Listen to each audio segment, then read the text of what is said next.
The first thing I noticed was the ribbon. Keith stood beneath the bright lights at the Sandhills Veterans Conference Center, shaking hands with two men from the contracting team. He wore a navy blazer, gray slacks, and the smile he used whenever money was nearby. On his left lapel was my Bronze Star medal ribbon. One of the men touched Keith's arm and said, "I appreciate what you did over there." Keith lowered his chin like the praise embarrassed him. "That was a difficult year," he said. He didn't correct the man. I was standing 12 feet away with a paper cup of coffee cooling between my hands. Keith looked directly at me. His smile tightened, but he kept talking. That was when I understood he hadn't worn it by mistake. 9 days earlier, I'd been in my father's locked study, staring at the empty space inside my shadow box. But the trouble with Keith had started before that. It started when I retired. I was 46 that summer, and I had just finished 24 years in the United States Army. I retired as a master sergeant after 3 deployments and more early mornings than I could count. People assumed retirement meant I wanted to rest. I lasted 11 days. Then I started Howell Response Logistics. We operated from a narrow brick office off Hay Street in Fayetteville. The place had 3 rooms, 1 bathroom, and an air conditioner that rattled whenever it reached 72 degrees. Our first conference table had a burn mark near one corner. Keith covered it with a bowl of peppermints. The business wasn't glamorous. We arranged emergency deliveries for clinics, shelters, and county response teams. If a storm knocked out a road, we found another route. If a supplier missed a shipment, we found another supplier. Most days involved phones, spreadsheets, loading schedules, and somebody asking why a truck wasn't where it was supposed to be. I liked that kind of work. A problem was either handled or it wasn't.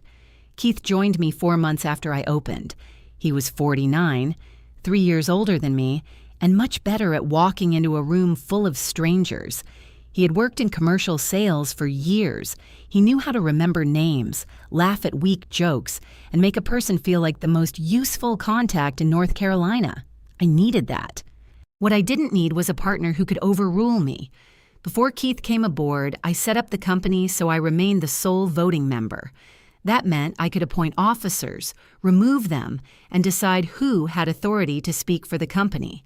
Keith could earn money from the business, and he could run daily operations, but the final vote remained mine. I explained it to him at our scratched conference table. He unwrapped one of the peppermints and said, "So I'm president, but you're still the boss. I'm the owner with the vote." That sounds like the boss. It sounds like responsibility. He smiled. "You've been retired 4 months, Nicole. You can stop talking like everything is a briefing. I'll stop when people start reading what they sign." He laughed at that. Then he signed.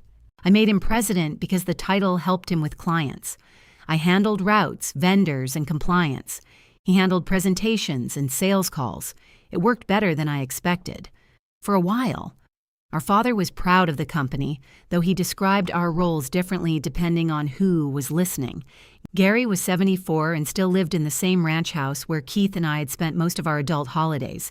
He had turned the front bedroom into a study after retiring from the telephone company. The room smelled like furniture polish and old paper. Whenever one of his friends asked about the business, he'd say, "Keith runs the company and Nicole handles the military side." There was no military side. There were delivery schedules, supplier checks, insurance forms, and invoices. Keith didn't correct him, and I usually didn't either. One Sunday, I did. We were eating barbecue at Gary's kitchen table. Keith had brought a folder with a new company brochure. His picture was on the front beside the words, "President and Client Strategy." Gary tapped the page. "That looks professional." "It should," Keith said. "It cost enough." Gary turned to me. "Are you in here?" "I'm on the second page."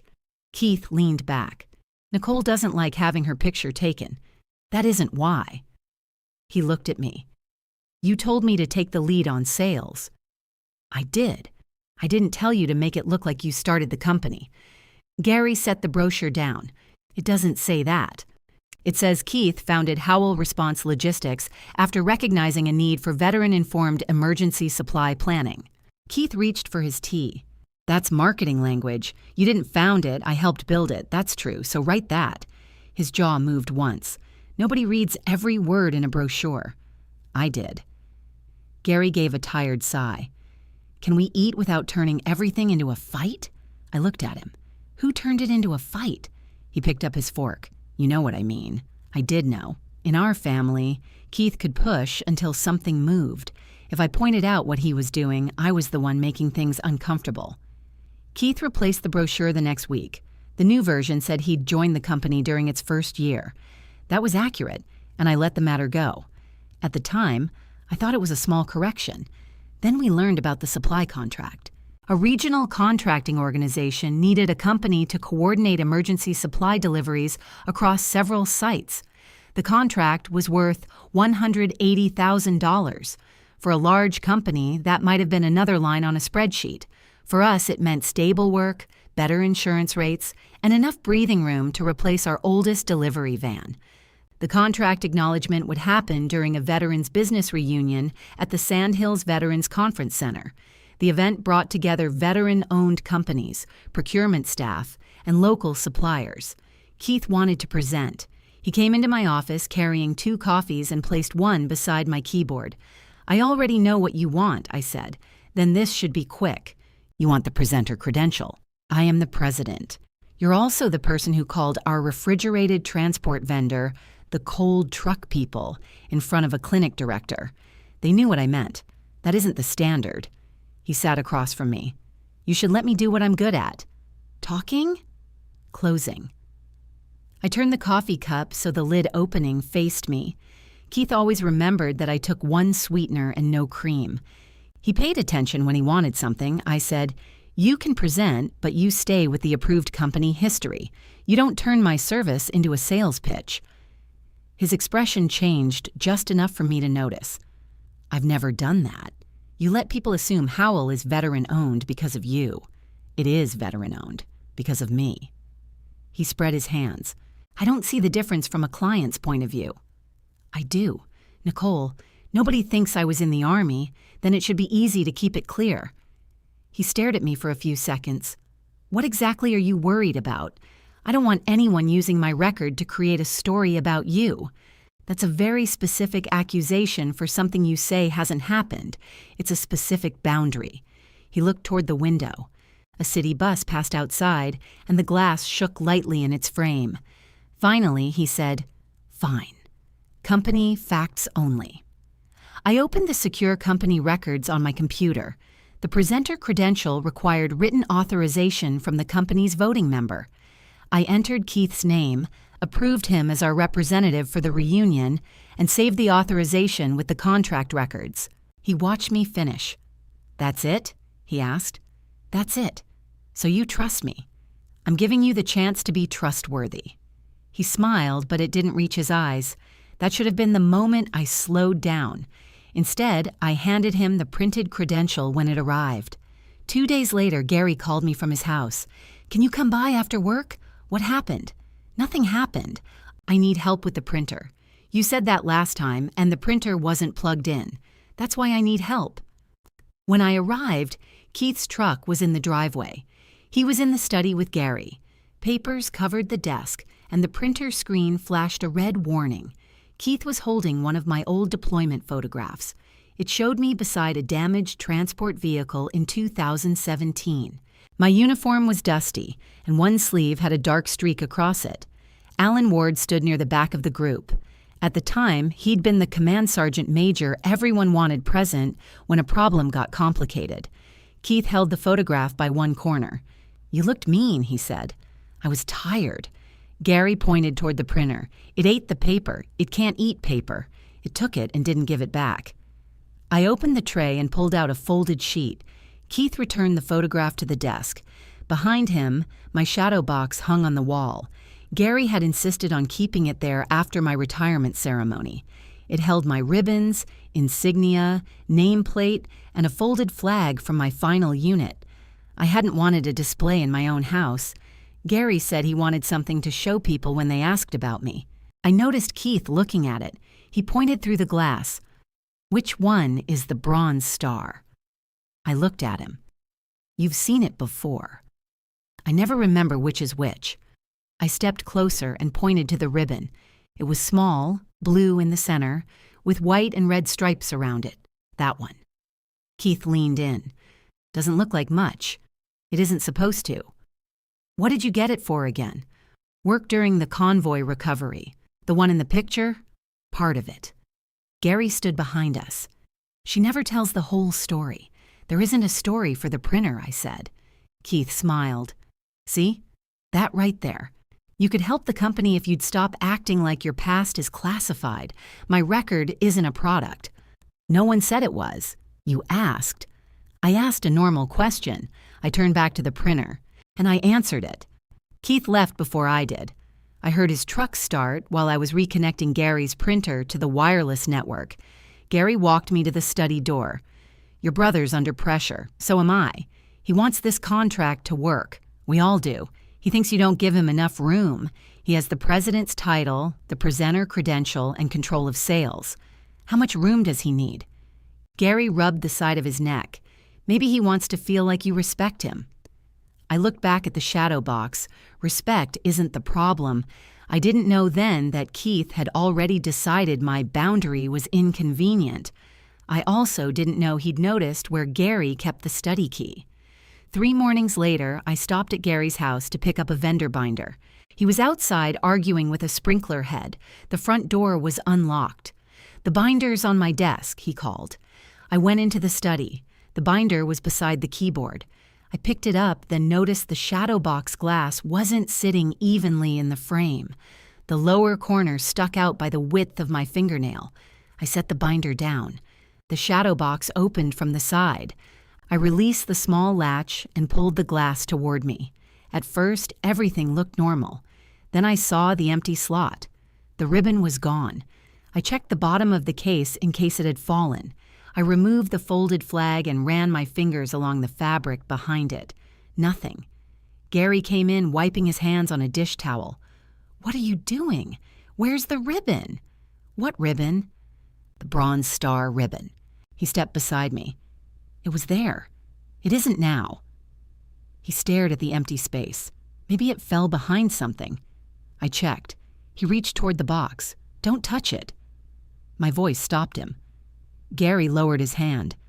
Nicole, I didn't take it. Who opened the case? Nobody. The glass wasn't latched. He looked toward the doorway. That small movement gave me my first useful answer. Was Keith in here after I left the other night? Gary folded the towel over once. He came back for his phone. Was his phone here? I guess so. You guess. He said he left it on the desk. I took out my own phone. Gary watched me open Keith's contact. Don't accuse him over the phone. I'm going to ask him a question. You know how he gets when he feels cornered. I looked at the empty slot again. Then I took a clear photograph of it, closed the glass, and pressed the latch until it clicked. That was my tiny piece of control. I couldn't put the ribbon back, but I could preserve what I'd found before anyone changed it. I sent Keith the photograph. Under it, I wrote, "You have until noon to return what you took." At 11:40, the message still showed as unread. I drove back to the office with the vendor binder on the passenger seat. The air conditioner was already rattling when I walked in. Keith's office door was open, but his chair was empty. His coffee was warm. I touched the side of the cup, then checked the small parking lot through his window. His truck wasn't there. I called him.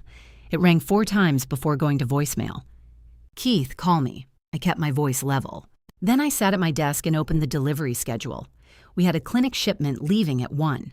The driver needed an updated address. A supplier in Raleigh had changed the quantity on a pallet without telling us.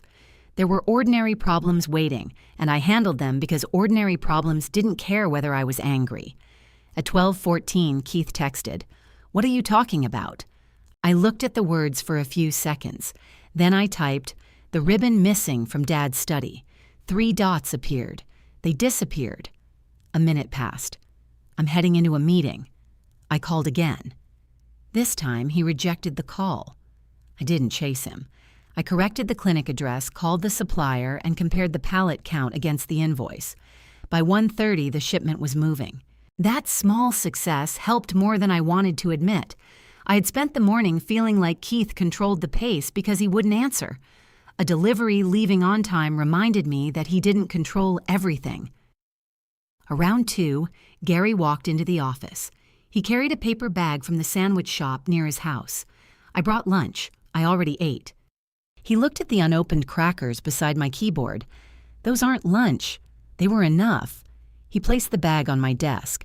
Turkey, no mustard. What did Keith say to you? Gary pulled out the chair across from me. I haven't talked to him. You called him before I left. I told him you were upset. Did you tell him why? I said you couldn't find something. You said the ribbon was missing. Gary's eyes moved toward the sandwich bag. Probably. I leaned back. Why are you here? Because I don't want this getting out of hand. It's already out of your study. He rubbed both palms against his knees. Maybe he borrowed it. You can't borrow something without asking. You know what I mean. That sentence again. I opened the sandwich bag because if I didn't, Gary would keep looking at it. The bread was still warm. He'd remembered no mustard. That was how things worked with him. He remembered small preferences. He changed the oil in my car when I was away. He kept my shadow box in the room he locked every night. Then Keith made a mess, and Gary asked me to lower my voice. I took one bite. Gary nodded toward the sandwich. Good? It's fine. He relaxed a little. Feeding me had solved the part of the problem he understood. I wiped my fingers on the napkin. Did Keith have your study key? Gary stared at the floor. Dad. He asked where I kept the spare. When? The night the printer jammed. Before or after I left? Before. What did he say he needed? He wanted to get a company photograph from the desk. Why would he need the spare key while you were home? Gary's mouth opened, then closed. I didn't think about it. But you told him. He's my son, Nicole. I didn't think I needed to guard a key from him. I didn't ask you to. That sounds like what you're saying. I'm asking a direct question. Where was the key? In the kitchen drawer with the batteries. Is it there now? I don't know. He looked offended by my silence. I'll check when I get home. I wrapped the other half of the sandwich. Gary watched me. What are you going to do if he has it? Get it back. And then... That depends on what he says. You know he hates being accused. I hate having my things taken. He may have had a reason to open a locked room and remove my ribbon. It's my room. The shadow box is mine.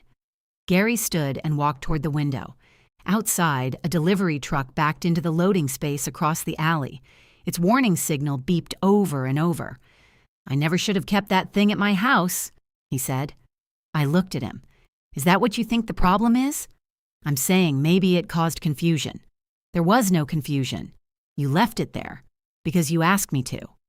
He turned around. I was proud of you. The words stopped me. Gary didn't often say things like that directly. He preferred showing people my shadow box while I wasn't in the room. I lowered my voice.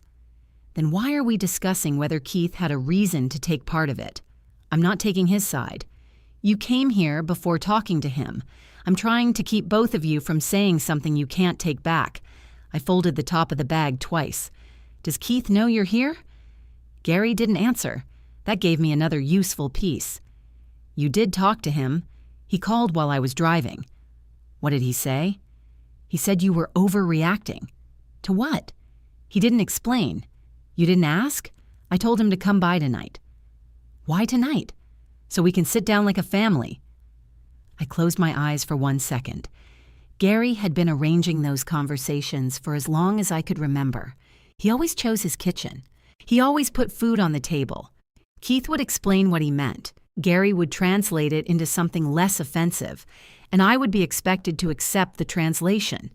Sometimes I did. That was the part I couldn't blame on either of them. I'd spent years letting the conversation end that way because I wanted a place to come home to. During my first deployment, Gary mailed me newspaper clippings and packets of instant cocoa. During my second, Keith sent me a cheap digital camera after mine broke. Neither of them understood much about my work, but their names appeared on envelopes when I needed them. I had carried that version of us for a long time. Even after I returned, I kept trying to protect it. "I'm not discussing this over dinner," I said. Gary turned from the window. "Why not?" "Because it isn't a family misunderstanding. You don't know that. I know the case was opened. I know the ribbon is gone. I know Keith asked about it, and I know he asked for your key." Gary's face tightened. "That doesn't prove he took it." "No, but it proves you left out part of the story this morning. I forgot about the key. You remembered enough to call him. I was trying to help." I nodded once. He hated when I did that. Keith did too. They both preferred an argument. An argument gave them something to push against. Gary picked up his keys. 7 o'clock, he said. "I'm not coming. Your brother will be there. That doesn't change my answer." He stood at the door for a moment. Then he said, "This company has been good for both of you. Don't let an old ribbon come between you." I looked down at the vendor binder. "It isn't the ribbon coming between us." He left without answering. At 4:20, Keith arrived. He walked past my office carrying his laptop bag and talking on his phone. "Yes, absolutely," he said. "Our experience in difficult environments is one of our advantages." He shut his door. I waited until he ended the call. Then I crossed the hall. He was opening his laptop. "Close the door," I said. He gave me a tired look. "I have 6 emails to answer. Then answer them after this." I closed the door myself. "Where's the ribbon?" He leaned back in his chair. "I don't have time for an interrogation. You had time to tell Dad I was overreacting. He called me." "He says you called him." Keith shook his head. "This is exactly what I mean. You get focused on one detail, and suddenly everybody's being cross-examined. Where's the ribbon?" "I don't know. Did you open the shadow box?" "No. Did you ask Dad where he kept the study key?" He pressed his lips together. "I needed a photograph." "Which photograph?" "The convoy picture." "Why?" "For the presentation materials." I held out my hand. "Show me." He looked at my hand, then at my face. "It's not finished. Show me what you have. This is why you shouldn't be involved in sales. You don't understand how a presentation comes together. I understand how files work." I stepped around his desk. Keith turned the laptop slightly away from me. That movement was quick, almost childish. I stopped. "What's on the screen?" "Nothing." "Then turn it back." He stared at me. "This is my work computer. It belongs to Howell Response Logistics.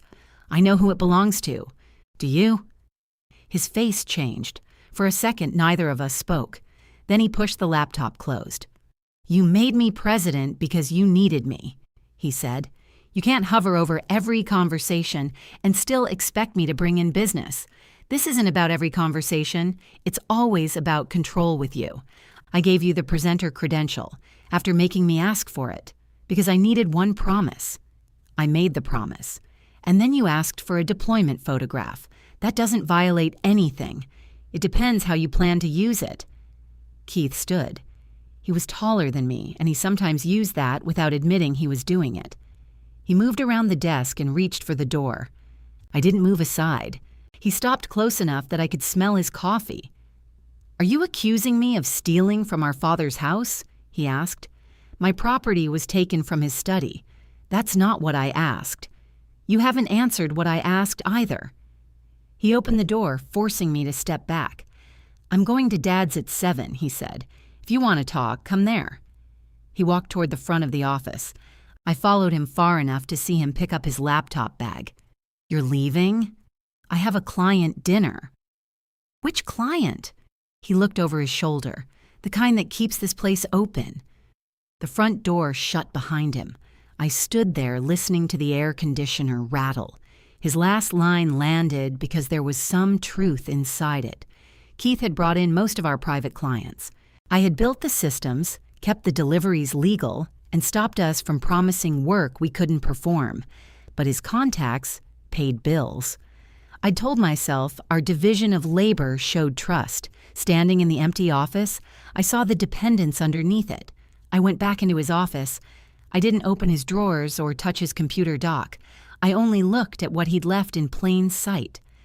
A yellow notepad lay beside the phone. The top page listed 4 names and 2 appointment times. At the bottom, he had written, Service story, credibility, reunion. I read it twice. It wasn't proof of theft. It did tell me my boundary had already entered his sales plan as a problem to work around. My phone rang. It was Gary. "You coming tonight?" "No, Nicole," I asked Keith directly. He denied opening the box. "There." Maybe he didn't. He admitted asking for the convoy photograph. Gary went quiet. "He told you that was why he needed the key?"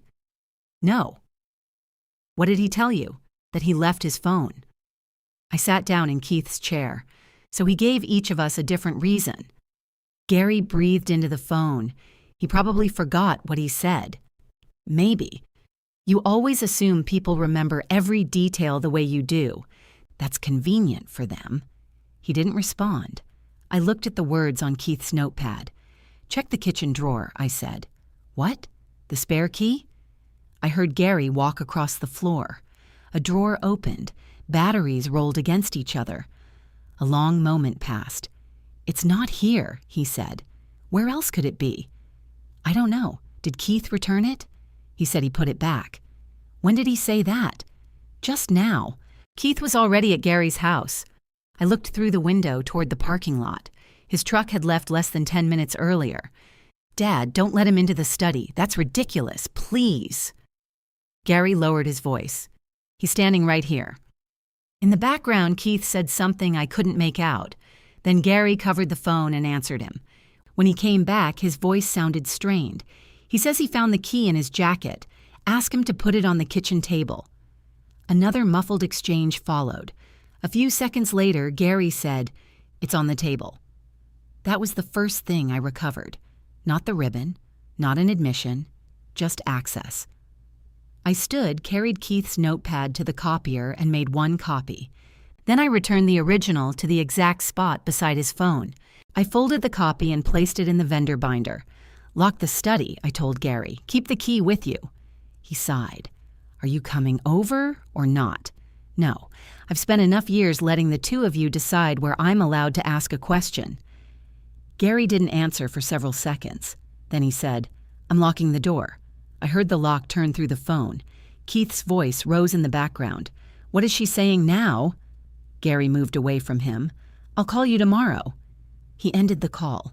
I stayed in Keith's chair and opened the vendor binder. The copy of his notes looked harmless by itself. 6 lines in blue ink. No names beside the words at the bottom. Nothing that proved what he had said to anyone. I carried it back to my office and opened our customer records. Keith logged his calls because I required it. He complained every week, but he did it. Each entry included the client, the date, the reason for contact, and the next action. His entries were usually short. Pricing discussion, follow-up on proposal, reunion invite. I searched for the 4 names from his notepad. 3 were already clients. The 4th was a purchasing director named Martin Bell. We had submitted a proposal to his company the week before.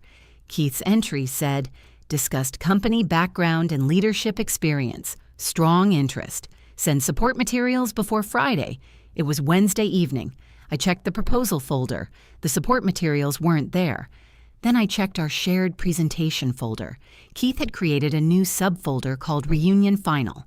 It contained a slide deck, 2 versions of the company logo, and the convoy photograph from Gary's study. The photograph had been scanned at high resolution. I opened the slide deck. The first page showed Keith's name above the word President. The second described our delivery network. The third showed photographs of trucks and warehouse shelves. The convoy picture appeared on page 4. Keith had cropped it, so I stood near the far edge. Alan and the other soldiers were still visible, but none of our names appeared. Across the bottom, Keith had written, "Leadership tested under pressure. Logistics experience built where failure was not an option." I read the sentence again. It didn't say Keith had served. It didn't say he hadn't. That was exactly the kind of sentence he liked. It let the other person do the dishonest part for him. I checked the file properties. Keith had created the first version the morning after I gave him the presenter credential. He had added the photograph the night of the printer problem. I opened the version history. At 6:12 that evening, he had written a different caption. "My logistics background includes the 2017 convoy recovery. At 6:19, he changed my to our. At 6:31, he replaced the sentence with the vague version now on the slide. I printed the version history and placed it behind the copy of his notepad. That was my deliberate move, and it worked. Keith had denied using the photograph in a presentation. The file showed he'd been building the presentation before he asked Gary for the key, and he had changed the wording after I stated my boundary. What I still didn't know was whether anyone had seen it. I checked the sharing history. The deck had been sent to Martin Bell at 9 that morning. It had also been sent to 2 prospective clients whose names I recognized from the notepad. I leaned back and looked at the dark window above my desk. The office reflected back at me. My lamp, the binder, the empty chair across from me. I had started the day trying to recover one ribbon. By then, I needed to know what Keith had attached to it. I called Martin. He answered on the second ring. "Nicole, good evening. I hope I'm not catching you at a bad time." "No, I'm still at my desk. Keith said you might follow up." That surprised me. What did he say I'd be following up about? "The service details." I turned the printed version history face down. "I'm reviewing the materials he sent. I want to make sure everything was clear. Absolutely. We liked the presentation. Did you have any questions about the convoy photograph?" There was a short pause. "Not really. Keith explained it." "What did he explain?" Martin laughed softly. "You're checking his work, aren't you?" "I check everybody's work. That sounds like a military company. We're a logistics company owned by a veteran." "Right. That's what I meant." I waited. Silence made some people uncomfortable. Martin filled it. Keith said the photograph represented the kind of field experience behind Howell. He talked about shortages, damaged routes, and keeping supplies moving. Did he say he was in the photograph? No. Did he say he served in the Army? Another pause. Not in those exact words.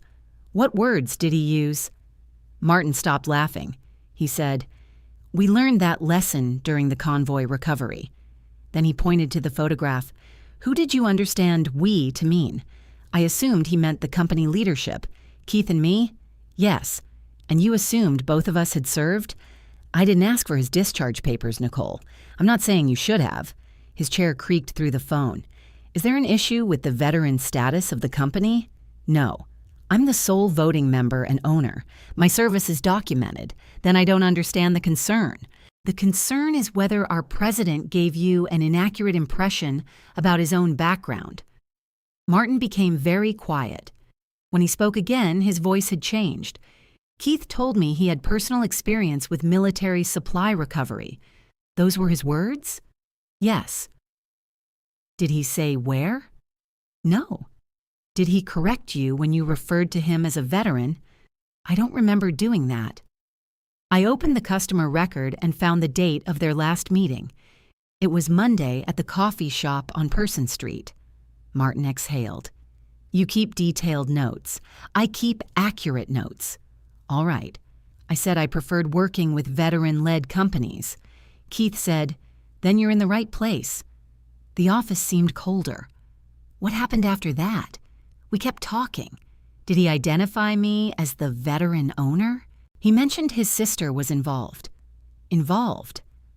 I looked at the company name printed across the binder. How did he describe my role? He said you managed internal operations. I wrote that down. Martin cleared his throat. "I don't want to be pulled into a family disagreement. This isn't about being pulled into anything. I'm correcting our company record. Are you still honoring the proposal?" "Yes." "Then send me a written statement confirming the ownership and service information. I'll add it to our file. When do you need it?" "Tomorrow morning. We're reviewing proposals at noon. I'll send it before 9. We ended the call. I sat still for a moment. Keith hadn't merely used loose language in one draft. He had allowed a client to treat him as a veteran while reducing me to the sister who handled internal operations. The useful answer came with a cost. I now had an obligation to correct the client record without making Howell Response Logistics look unstable. I also had less than 14 hours to do it. I opened a blank document. The statement took 4 sentences. Howell Response Logistics was formed and owned by Nicole Howell, a retired United States Army Master Sergeant. Nicole remained the company's sole voting member. Keith served as company president and was not a military veteran. Any description of company service experience referred to Nicole's documented record. I read it aloud. It sounded stiff, but it was clear. I saved it in the secure records and attached it to an email scheduled for 8 the next morning. Then I returned to the slide deck. I removed the convoy photograph from the shared presentation. I replaced it with a picture of one of our delivery vans at a county shelter. Underneath, I wrote, "Emergency supply coordination across changing routes and short deadlines." That was work Howell Response Logistics had actually done. I saved the change. A notification appeared almost immediately. Keith was requesting access to restore the previous version. He was still logged in from Gary's house. I denied the request. My phone rang 30 seconds later. "You went through my files," he said. "They're company files. You had no reason to open that deck. You used my deployment photograph. It was in Dad's study with the other family pictures. You scanned it after I told you not to use my service as a sales pitch." I didn't. I read the version history. He went silent. In the background, I heard Gary opening and closing cabinets. Keith lowered his voice. "You called Martin, didn't you?" "Yes. You had no business doing that. He is our prospective client. He was my lead. He belongs to neither of us. You made me look dishonest. You did that yourself. I never told him I served. You let him believe it. That's his assumption. You encouraged it. Can you prove that?" "I don't need to prove it to you." I asked him what happened. Keith gave a short laugh. "So now you're interviewing clients behind my back. I'm verifying what our company president says about our company. Because of a photograph? Because you gave him the impression you were a veteran. I said Howell was veteran-led. You're the president. When you say that without naming me, people think you mean you. That's not my fault. It becomes your fault when you notice and stay quiet." He didn't answer. I heard a door close on his end. Keith had moved away from Gary. "Listen to me," he said. "You are about to damage a $180,000 opportunity because somebody used the word veteran in a conversation. I'm protecting the opportunity by sending corrections nobody asked for. Martin asked for one. You made him nervous. No. Your answer made him nervous." Keith breathed hard through his nose. "Restore my deck." "No. I'm presenting at the reunion. You can present accurate information. That convoy photograph establishes credibility. My credibility. Our company's credibility. You cropped me out of it. You were still visible. At the edge. It's a design choice, Nicole. Not everything is an attack. Then use the van photograph. The van looks ordinary. We do ordinary work. We do important work. Those aren't opposites." He made another sound somewhere between a laugh and a sigh. "This is why you needed me," he said. "You think doing the work is enough. It isn't. People buy a story, then tell them a true one. The true one is that this company exists because both of us built it. That isn't the part you're changing. I'm not changing anything. Where's the ribbon?" He went quiet again. This time, the silence lasted longer. I opened the vendor binder and looked at the empty slot photograph. Finally, Keith said, "You need to let that go for tonight." "Why?" "Because we have bigger things to deal with." "Where is it?" "I'll talk to you tomorrow." "You can talk now." "No. I'm tired. Dad's upset, and you're looking for reasons to make this worse. I asked one question. You've asked it 12 times, and you haven't answered." He ended the call. A minute later, Gary called. I let it ring twice before answering. "What did you say to him?" he asked. I told him I changed the presentation. He's furious. He'll survive. He says you called a client and accused him of lying. I called a client and asked what Keith said. Same difference.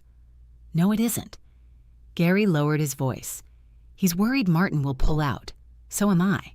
"Then why stir this up tonight? Because Martin was given inaccurate information. Keith says it was a misunderstanding.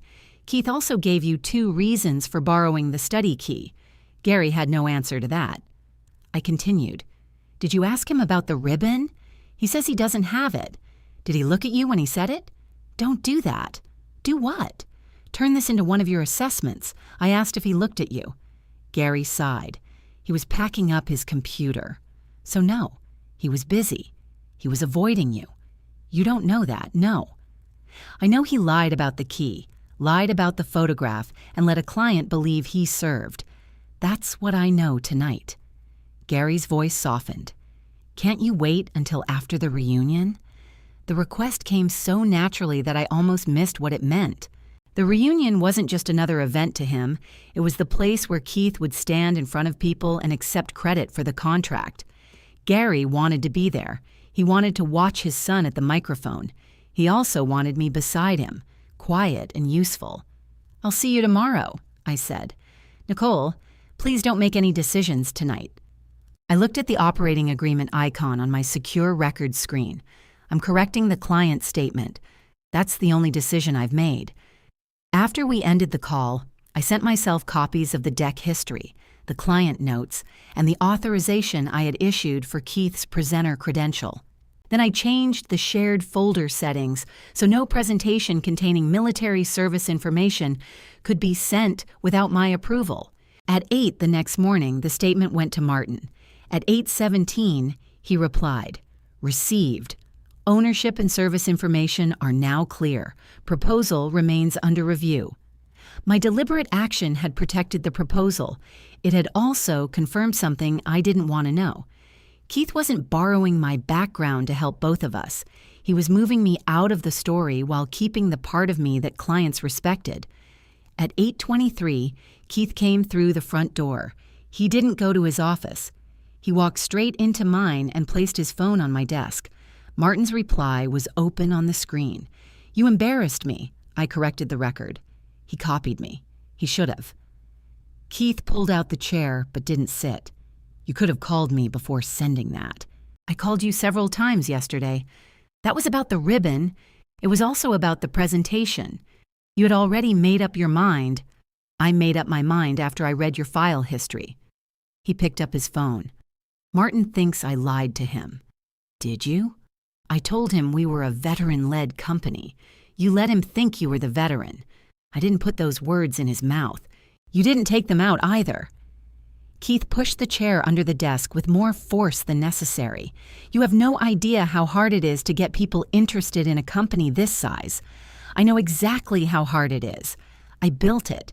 You built a system. I built the relationships. You used my photograph to do it, because it represents our experience. I closed the customer record. Where's the ribbon?" His shoulders dropped. "Are we really going back to that?" "We never left it." He walked to the door and looked down the hall. Then he shut it. When he turned around, his face was calmer. "I have it." The answer was so simple that I didn't speak at first. Keith slid one hand into the inside pocket of his jacket. He took out a small, clear sleeve used for business cards. My ribbon was inside. The fabric looked darker against the plastic. One of the metal fasteners on the back had caught near the edge. I stood and held out my hand. "Give it to me?" He kept it between two fingers. "I was going to tell you. You had all day yesterday. You were already angry. You denied opening the box. I didn't want to have this conversation over the phone. We're not on the phone now."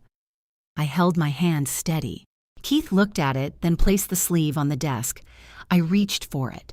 Before my fingers touched the plastic, he put his hand over it. "I need it through Wednesday." "No, listen first." "No, Nicole, listen. You took it from a locked room. Dad gave me the key. He gave you the location of the key. He didn't give you permission to open my shadow box." Keith lifted his hand, taking the ribbon with it. "It's a ribbon. It's mine. I know that." "Then return it." "I need one evening." "For what?" He moved around the chair and sat. He held the sleeve by one corner, keeping it away from me. "The reunion." The room went very quiet. "You're not wearing that. It would be on my blazer for the presentation. You didn't earn it." "I'm not claiming I did." "What do you think people will assume?" "That the company has military experience. The company does. You don't." He leaned forward. "This is the part you refuse to understand. When people meet you, they believe your experience. They hear the way you talk. They see how you carry yourself. I walk into the same room and have to spend 20 minutes proving I belong there. So you plan to wear proof that belongs to me. I plan to represent the company with a military decoration on your chest, a ribbon, not the medal. It represents the medal, to you, to anyone who knows what it is. Most of them won't. Then why wear it? His mouth tightened. That question held him still. I stepped closer to the desk. Why wear something most people won't recognize? Because the people who matter will. And what are they supposed to believe? That Howell Response Logistics has been tested? No. They're supposed to believe you have. He placed the sleeve beside his phone. You're getting stuck on ownership. It belongs to me. I mean ownership of the story. It's my story too, not the business part. Keith leaned back.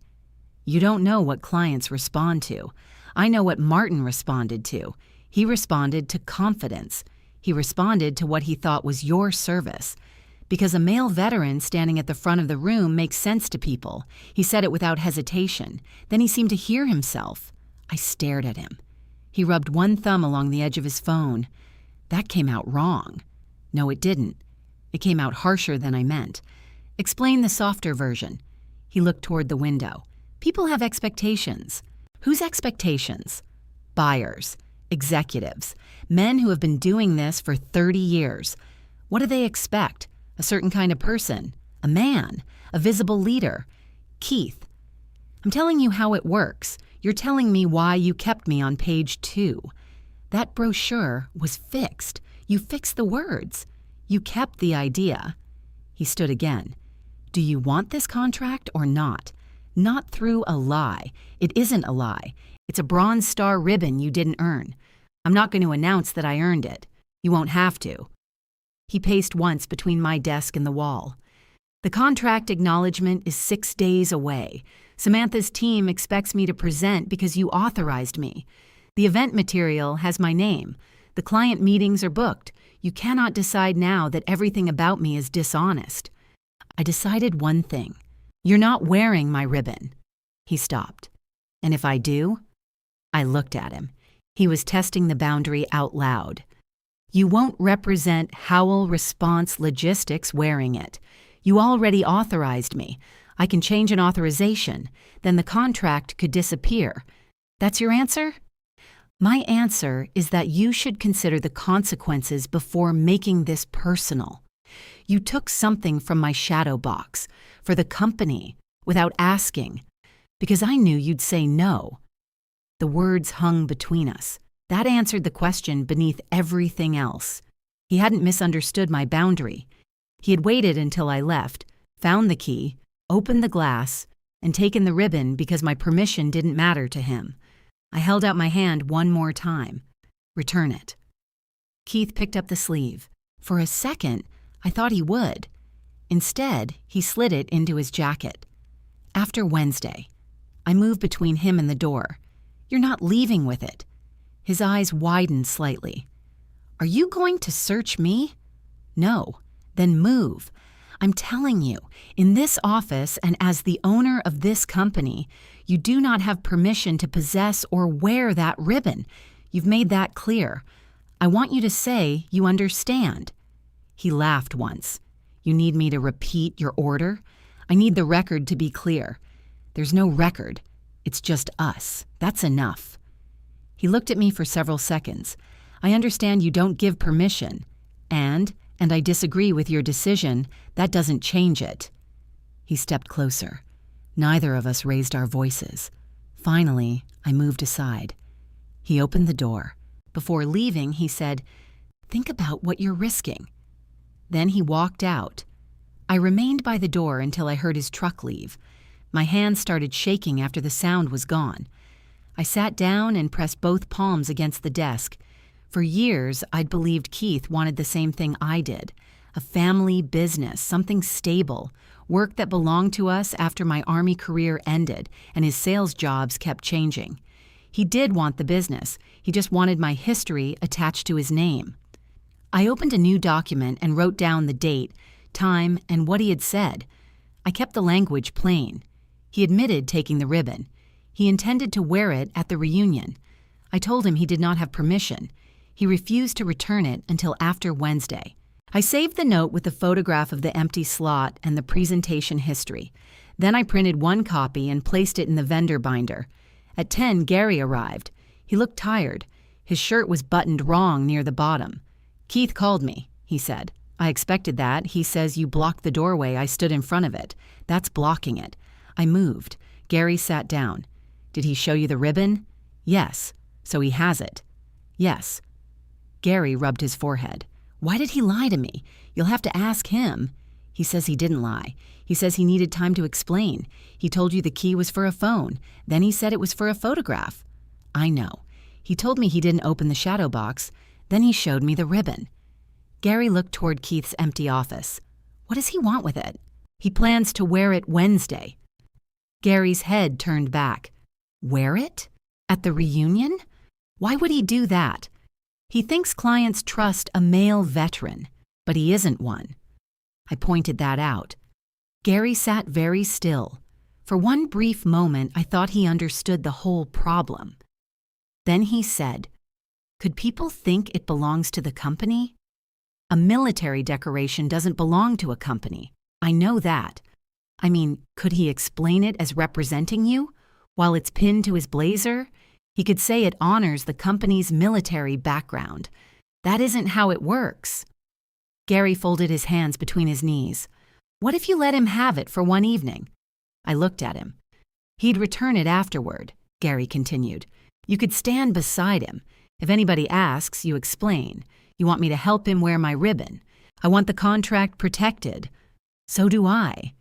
Then be practical." Practical would be Keith returning it. He won't. The certainty in Gary's voice hurt more than the request. He knew Keith would refuse, so he came to me. That was our family pattern in its clearest form. Keith created the impossible position. Gary brought it to me and called my surrender practical. "Why aren't you in his office asking him to be practical?" I asked. "He's already upset. So am I. You handle things better. That isn't a reason. It's not fair, but it's true." I stood and walked to the filing cabinet. Gary watched me. "You've always been the steady one," he said. "I learned to be steady because neither of you made room for anything else." "That's not true." "Do you remember my retirement dinner?" His face tightened. "We had a nice dinner. Keith arrived an hour late because of a sales call. He made us wait to order. He was driving.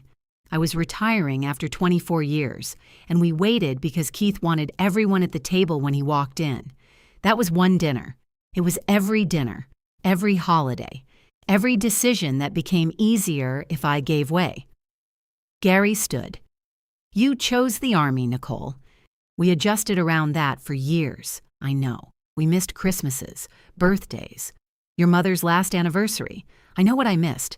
I'm not blaming you. You're keeping score." He looked away.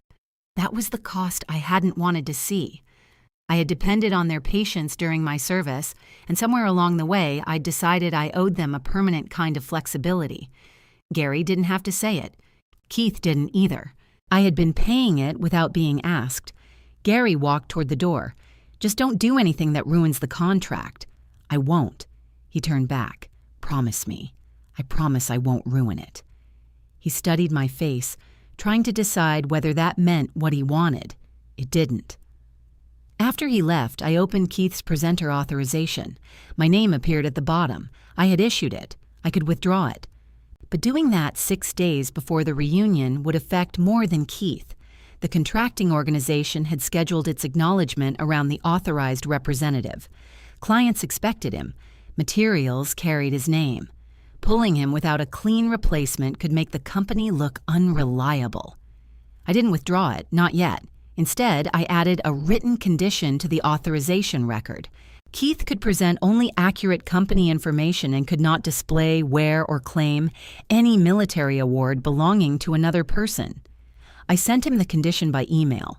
I copied Gary because he had asked me to overlook one evening, and I wanted him to see my answer in writing. Keith replied 9 minutes later. "I acknowledge receipt. I do not accept your characterization of my presentation." He still had my ribbon, he still had the credential, and now he knew I was no longer asking as his sister. The distinction lasted until the next morning. At 7:30, I found Keith in the loading area behind the office. He was moving sample supply cases into the back of our van. "What are those for?" I asked. "Monday's walkthrough." "What walkthrough?" He set a case down. "The conference center asked vendors to confirm their display space. We're not a vendor. We're presenting near the vendor tables. That doesn't explain the cases. I'm showing what we coordinate." I opened the top case. It contained sealed wound care kits from a completed clinic order. These belong in storage until the client confirms disposal or return. They're samples. They're client property. The order is closed. The property record isn't. Keith grabbed the other handle. "Can you please stop treating every ordinary decision like a security breach? I didn't release the case. Put these back. We need something for the table. Use empty packaging. That looks cheap. It looks better than displaying supplies we don't own." He let go. The weight shifted toward me, but I kept the case level. Keith watched me carry it inside. "You're enjoying this," he said. I turned. "Enjoying what?" "Making me ask permission for everything. You didn't ask." "Exactly." He lifted the second case and followed me into storage. I checked each seal against the property sheet. None had been broken. That was the useful result. The supplies were intact, and I recovered them before they left our control. The complication was that Keith had already printed table cards describing them as examples from his field experience. His name appeared above the wording. I held up one card. "What field?" He took it from me. "Emergency logistics. Then write emergency logistics. It says that underneath." The first line says, "Tested in the field," which is true for the company, for me too. "Name one emergency delivery you supervised outside this office." He dropped the card into the recycling bin. "I supervise the people who supervise it." "No, I supervise those people." His face hardened. "You really want me gone, don't you?" "I want you accurate. That's not an answer. It's the only one I have." He left the storage room. At 8:15, an email arrived from Samantha Rodriguez. She was 39 and managed procurement compliance for the organization issuing the supply contract. We had spoken twice during the application process. She asked short questions, waited for complete answers, and never filled silence for anyone. Her subject line read, "Authorized representative confirmation required." I opened it. Because the contract acknowledgement was approaching, she needed final confirmation of the person authorized to accept it for Howell Response Logistics. Our file listed Keith as president and presenter. It also showed that his authority came from my written approval. The confirmation was due by noon Monday. I read the email twice. The timing wasn't random. Keith's presenter credential had been issued months earlier. My added condition had changed the authorization record, and the contracting system had flagged it. Samantha had copied Keith. He appeared in my doorway less than a minute later. "What did you do?" "I added the condition I sent you. You triggered a compliance review. It's a confirmation. It says required. Most confirmations are. You had no reason to change that record." I had a very clear reason. He stepped into my office and shut the door. If they think our leadership is unstable, they can delay the acknowledgement, then return the ribbon and follow the condition. The ribbon has nothing to do with corporate authority. It has everything to do with whether I trust you to represent us. You're mixing family property with company operations. You mix them when you plan to wear it for company credibility. His eyes moved to Samantha's email on my screen. "Just confirm me. I have until Monday. You already authorized me. That was before you admitted what you planned to do." Keith put both hands on my desk. "The event is Wednesday. I have meetings scheduled around it. If you change the representative now, every person we've spoken to will wonder what happened. That's one reason I haven't changed it. One reason. I'm also deciding whether you can follow a written boundary." He straightened. "You don't get to test me like an employee. You're an officer of my company. Our company. The company we built together. The vote is mine." He looked at me for a long moment. "You love saying that when you're angry. I say it when the difference matters." He opened the door. Before walking out, he said, "If you replace me, you'd better be ready to stand on that stage yourself." After he left, I called Samantha. She answered with her full name. "This is Nicole Howell." "Good morning, Miss Howell. I received the representative confirmation." "Yes." "Is there a problem with our contract file?" "Not at this time." "What triggered the confirmation?" "A condition was added to an existing authorization." "That was me. I can see your digital signature." I turned away from the open office door. If the presenter violates that condition, what happens to the contract? I can't decide a company dispute. I'm not asking you to. Then what are you asking? What does your office recognize? The person your company has authorized to act. Right now, that's Keith. Correct. Through your written authorization. And if that changes before Monday, submit the final authorized representative by the deadline. What if it changes after Monday? We would need written confirmation from the person with power under your governing document. It could delay the acknowledgement while we verify it. Could it cancel the contract? Not by itself. A false certification, an unauthorized acceptance, or a material ownership problem could affect the award. A properly documented officer change is a company matter. That answered one question. Changing the representative didn't automatically destroy the contract. Doing it badly could delay everything, and letting an unauthorized person accept could create a worse problem. "What documents do you have showing who holds that power?" I asked. "Your operating agreement identifies the sole voting member." "Me." "Yes." Samantha's answer was matter of fact. She didn't sound impressed or concerned. I appreciated that. She continued, "I'm not advising you to make a change. I'm telling you what our file requires if you do. I understand. Will Mr. Howell remain the presenter?" "I haven't decided. Please decide by noon Monday if possible. Our event materials go to print that afternoon." "Understood." "And Ms. Howell?" "Yes?" "Make sure the person you name is prepared to answer questions about company performance. This isn't only ceremonial. I wouldn't name anyone who wasn't." We ended the call. I wrote down what she had said, then opened our operating agreement. I knew what was in it.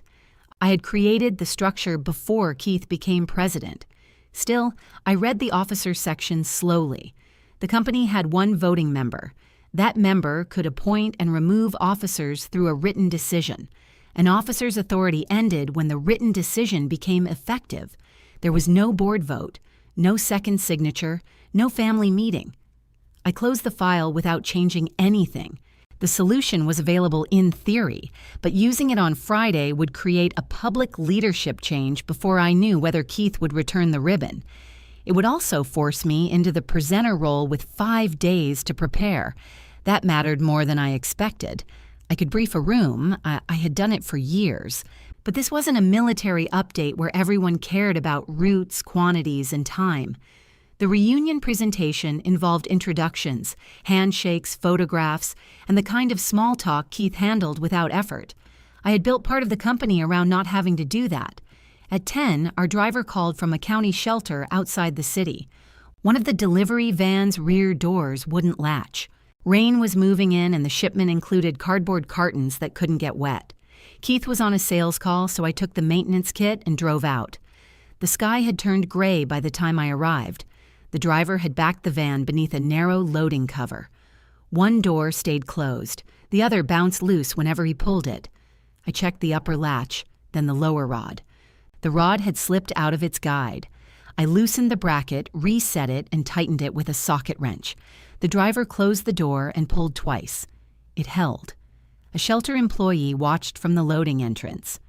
"You the owner?" she asked. "Yes. I thought the man from your brochure owned it." I wiped my hands on a shop towel. "Keith is the president. I'm the owner." She nodded toward the van. "Do presidents not fix doors?" "Not this one." She smiled and went inside.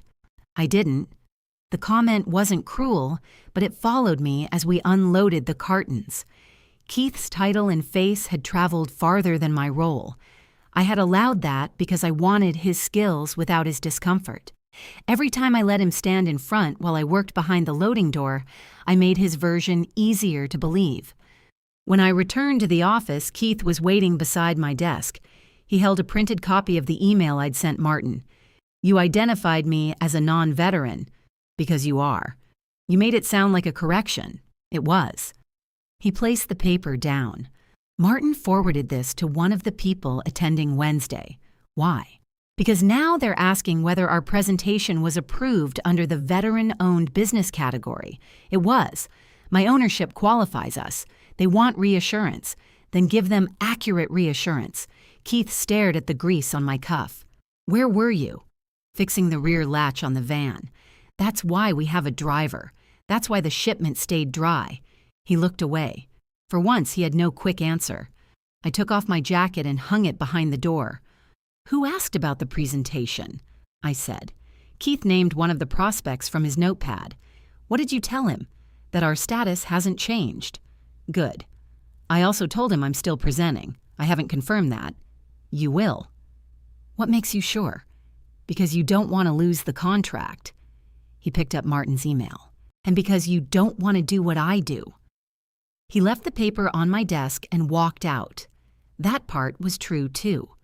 By Friday afternoon, the problem was no longer confined to a missing ribbon. Clients were comparing what Keith had implied with what I had corrected. Samantha needed a representative by Monday. Event materials were waiting. I had a clean way to replace him. I also had to decide whether I was willing to become visible enough to use it. The answer came Saturday morning. Samantha sent the final event biography for approval. Keith's paragraph was 3 sentences long. The first listed him as president of Howell Response Logistics. The second described our emergency delivery work. The third said his leadership approach had been shaped by military logistics operations during 3 deployments. I read it once. Then I checked the submission information. Keith had sent the biography 2 weeks earlier, before he took the ribbon, before he asked for the convoy photograph, before I gave him the final presenter credential. The theft hadn't created the plan. The ribbon was an accessory he added after the plan was already moving. I forwarded the biography to Keith. "Did you write this?" he called instead of replying. "It's event language," he said. "It came from your email address." They edited it. "Did you tell them you completed 3 deployments?" I told them the company's experience included 3 deployments. That sentence says, "Your leadership approach." You're reading it in the worst possible way. I'm reading the subject and verb. He sighed. "Send them a correction if it bothers you." "It doesn't bother me. It's false." "Then correct it." "You don't care?" "I care about getting through Wednesday without another emergency meeting. This has been public for 2 weeks. It's a draft." Samantha's email said the biographies had already been distributed to registered attendees through the event portal. The printed program was the only part still waiting. It isn't just a draft. Silence. I heard a car door close on his end. "Where are you?" I asked. "Meeting someone." "Who?" "A prospect." "Are you using the reunion deck?" "No." "Are you wearing the ribbon?" He gave a short, irritated laugh. "No, Nicole. I'm not wearing your precious ribbon to breakfast. Return it." "Wednesday." He ended the call. I stared at his biography. Then I called Samantha. "This is Nicole Howell." The final sentence in Keith's biography is inaccurate. "All right," she said. "What should it say? His leadership approach is based on commercial sales and company operations. The 3 deployments are mine." I heard her keyboard. "Were the deployments included in his original submission?" "Yes." "Did he identify them as belonging to you?" "No." Another short pause. "I'll correct the printed program," she said. "What about the event portal? The biography has been visible since registration opened. How many people have access? All registered attendees." I looked down at the number beside the portal link. It was larger than I expected. "Can you replace it?" "Yes, but the system will mark it as updated." "Do it. I need you to understand that attendees who save the original may still have it." "I understand. Would you like the revised biography to identify you by name?" "Yes." I gave her a simple sentence. Nothing about the Bronze Star. Nothing about the convoy recovery. Nicole Howell, owner and sole voting member, served 24 years in the United States Army and retired as a master sergeant. Samantha read it back. "That's accurate," I said. "I'll update it now." "Thank you."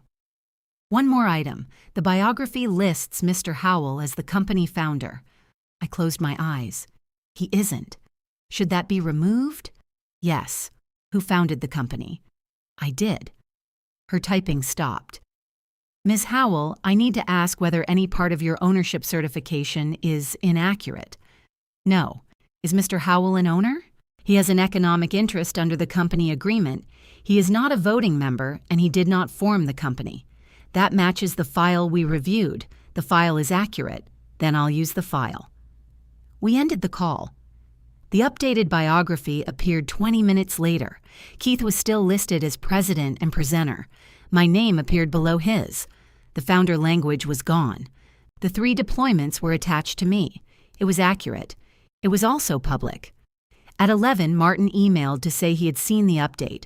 He asked whether Howell Response Logistics was changing leadership before the contract acknowledgement. I told him no decision had been made. His reply came quickly. "Please notify us before Monday's review. We need confidence that the person presenting can bind the company." I could no longer correct Keith quietly. Every accurate change exposed another inaccurate claim. Each correction made the company look less settled, even though the instability came from what he had written. I spent the afternoon checking every biography, proposal, brochure, and sales file I could access. Most were clean. 4 weren't. 1 called Keith a founder. 2 referred to his experience in military supply operations. The 4th included the convoy photograph with Keith's name beneath it. None explicitly said he had served. Together, they told the story he wanted. I made a list of every client who had received those materials.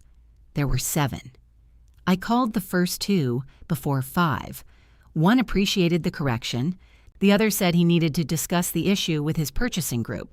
At 6:12, that client emailed to postpone a delivery trial we had expected to begin later that month. No accusation, no argument, just 1 sentence about waiting until our leadership questions were resolved. That was the first professional cost. The trial wasn't worth anything close to the main contract, but it would have given one of our drivers regular work. I had already reserved space in the schedule. I moved the driver to back up assignments and remove the expected route from our planning board. Then I sat in the dark office and looked at the empty row. Keith had always told me clients bought confidence. Now one had delayed work because our president had made the truth look uncertain. On Sunday morning, Gary called. "Can I come by your house?" "I'm here." He arrived 30 minutes later with my shadow box wrapped in a brown moving blanket. He carried it against his chest. I opened the door wider. "What are you doing?" "I think you should keep this." He walked into my living room and placed it on the dining table. The blanket slipped away from one corner. The glass reflected the ceiling fan. "Why?" I asked. "You said it was yours." "It is, so it should be here." "You wanted it in the study." "That was before all this." I pulled the blanket away. The empty slot was still visible. Gary stood behind a chair with both hands resting on its back. "I don't want either of you going into my study over it." "I didn't take anything from your study." "I know. Then why am I the one losing the place where it was kept? You're not losing anything. You carried it out of your house." He looked toward the front window. "I'm trying to calm things down. Did Keith ask you to bring it here?" "No. Did he know you were coming?" He saw me wrap it. "That isn't what I asked." Gary tightened his grip on the chair. He said it was probably best. I nodded. There it was again. Keith created the problem. Gary moved my things. "I need to ask you something," I said. He waited. "When Keith first told you about the reunion, what did he say he was presenting?" "The company." "Did he mention my deployments?" Gary looked at the shadow box. He said the military background helped. "Whose?" "Yours." "Did he say he was going to use it as his own?" "Not like that. How did he say it?" Gary pulled out the chair and sat. He said people didn't respond to a woman talking about routes and supply tables. My hand stayed on the blanket. "When did he say that?" "A few weeks ago." "Before I gave him the credential?" "Yes." "And you didn't tell me." "I didn't think it meant what you think." What did you think it meant? That he was better at presenting? Because he's a man? Because he's Keith? That doesn't answer the question. Gary rubbed his forehead. He said you made people feel like they were being inspected, and he made them feel like he had my record. He didn't say that. He wrote it. I hadn't seen the biography, but you knew he planned to use the military background. For the business. The business already had the right to use my service status. He wanted people to attach it to him. Gary's eyes filled, but he looked down before anything fell. I should have told you. Yes. I didn't want another argument.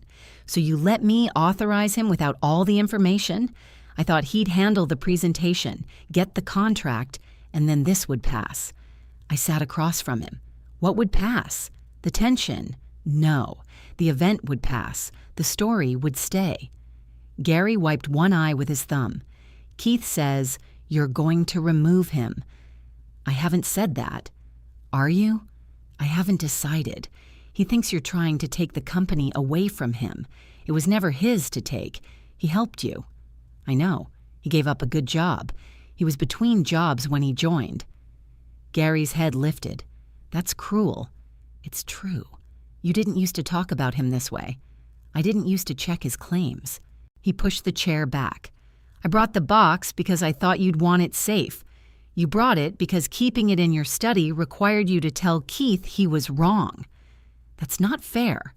Neither was asking me to let him wear the ribbon. Gary stood. I'm not doing this. He walked toward the door. I followed him. Before he left, he looked back at the dining table.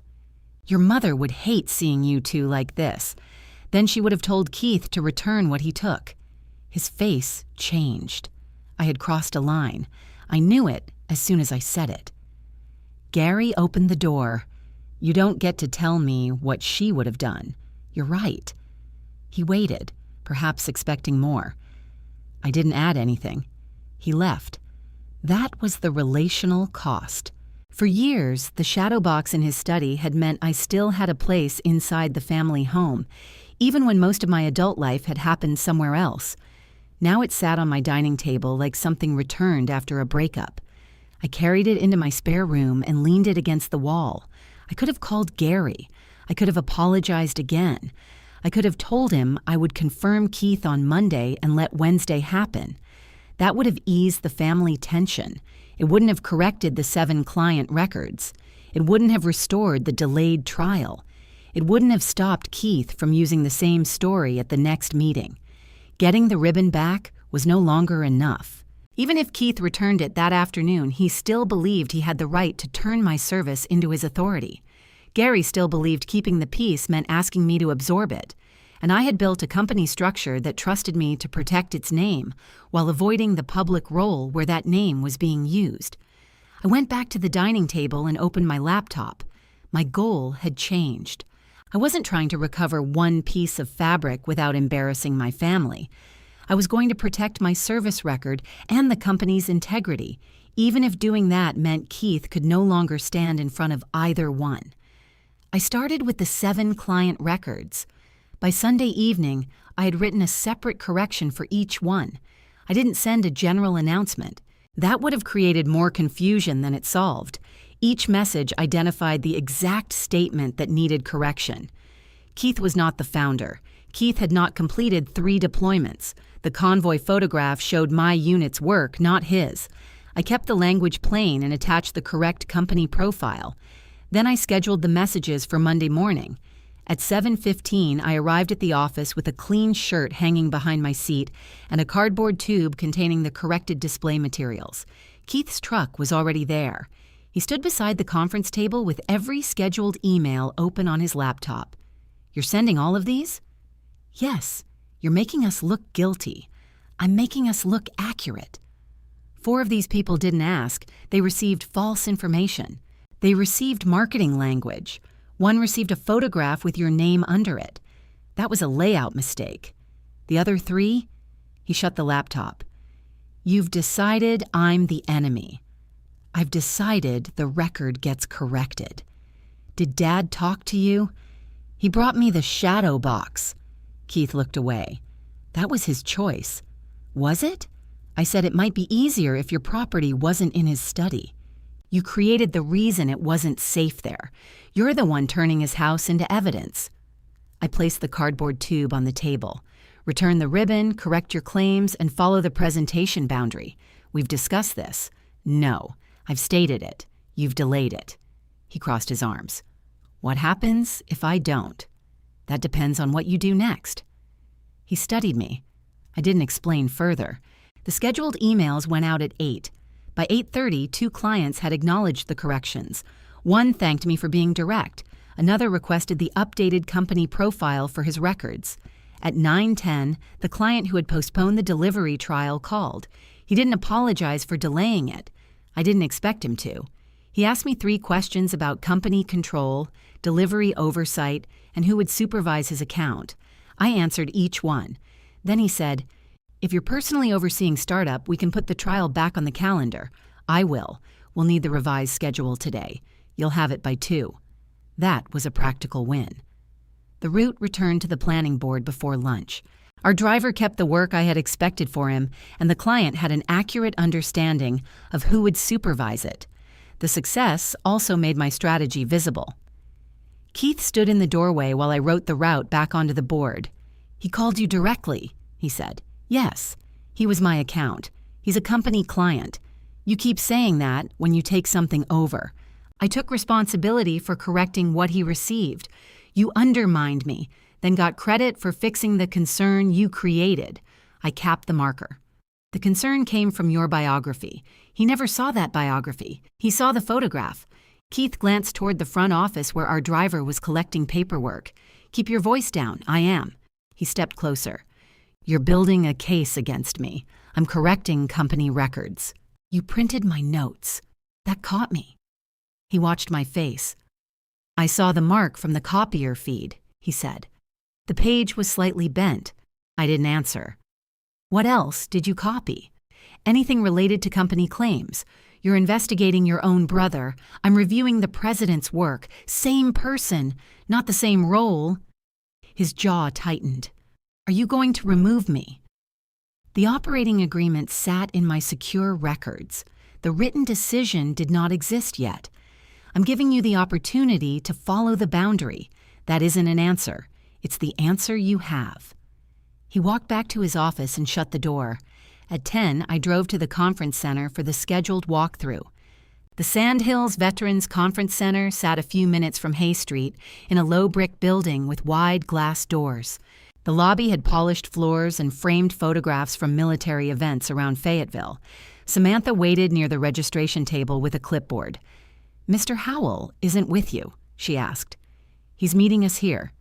She checked the time. "We have 40 minutes. We can start." She showed me the presentation room first. Rows of chairs faced a low platform. A screen hung behind the lectern. 2 smaller tables stood to the side for contract materials. Our display space was near the entrance. Samantha pointed to a floor outlet. "You have access to power, but nothing can block this aisle." I measured the table and wrote down the outlet location. "What are you displaying?" she asked. "Route maps, empty sample packaging, and photographs from completed company deliveries. No military items?" "No." Her eyes stayed on me for half a second. "Good." We moved to the loading entrance. A facilities worker had placed 3 cases beside the wrong door. The labels showed they belonged in another presentation room. Samantha checked her sheet. These were supposed to go upstairs. "The elevator is on the opposite side," I said. "Yes. If you move them through the audience entrance, you'll block registration." She looked down the hall. "What do you recommend?" "Take them outside, use the west service door, then bring them up on the freight elevator. The west door is locked." "Who has the key?" She pointed toward the registration desk. I walked with her, collected the key, and helped move the cases onto a flat cart. Keith arrived while I was guiding the cart through the west door. He wore a sport coat and carried no notes. "What's happening?" he asked. "Wrong delivery entrance," I said. "Samantha asked you to move boxes," I offered. He smiled at her. "Nicole has a hard time watching other people work." Samantha held the door while I rolled the cart inside.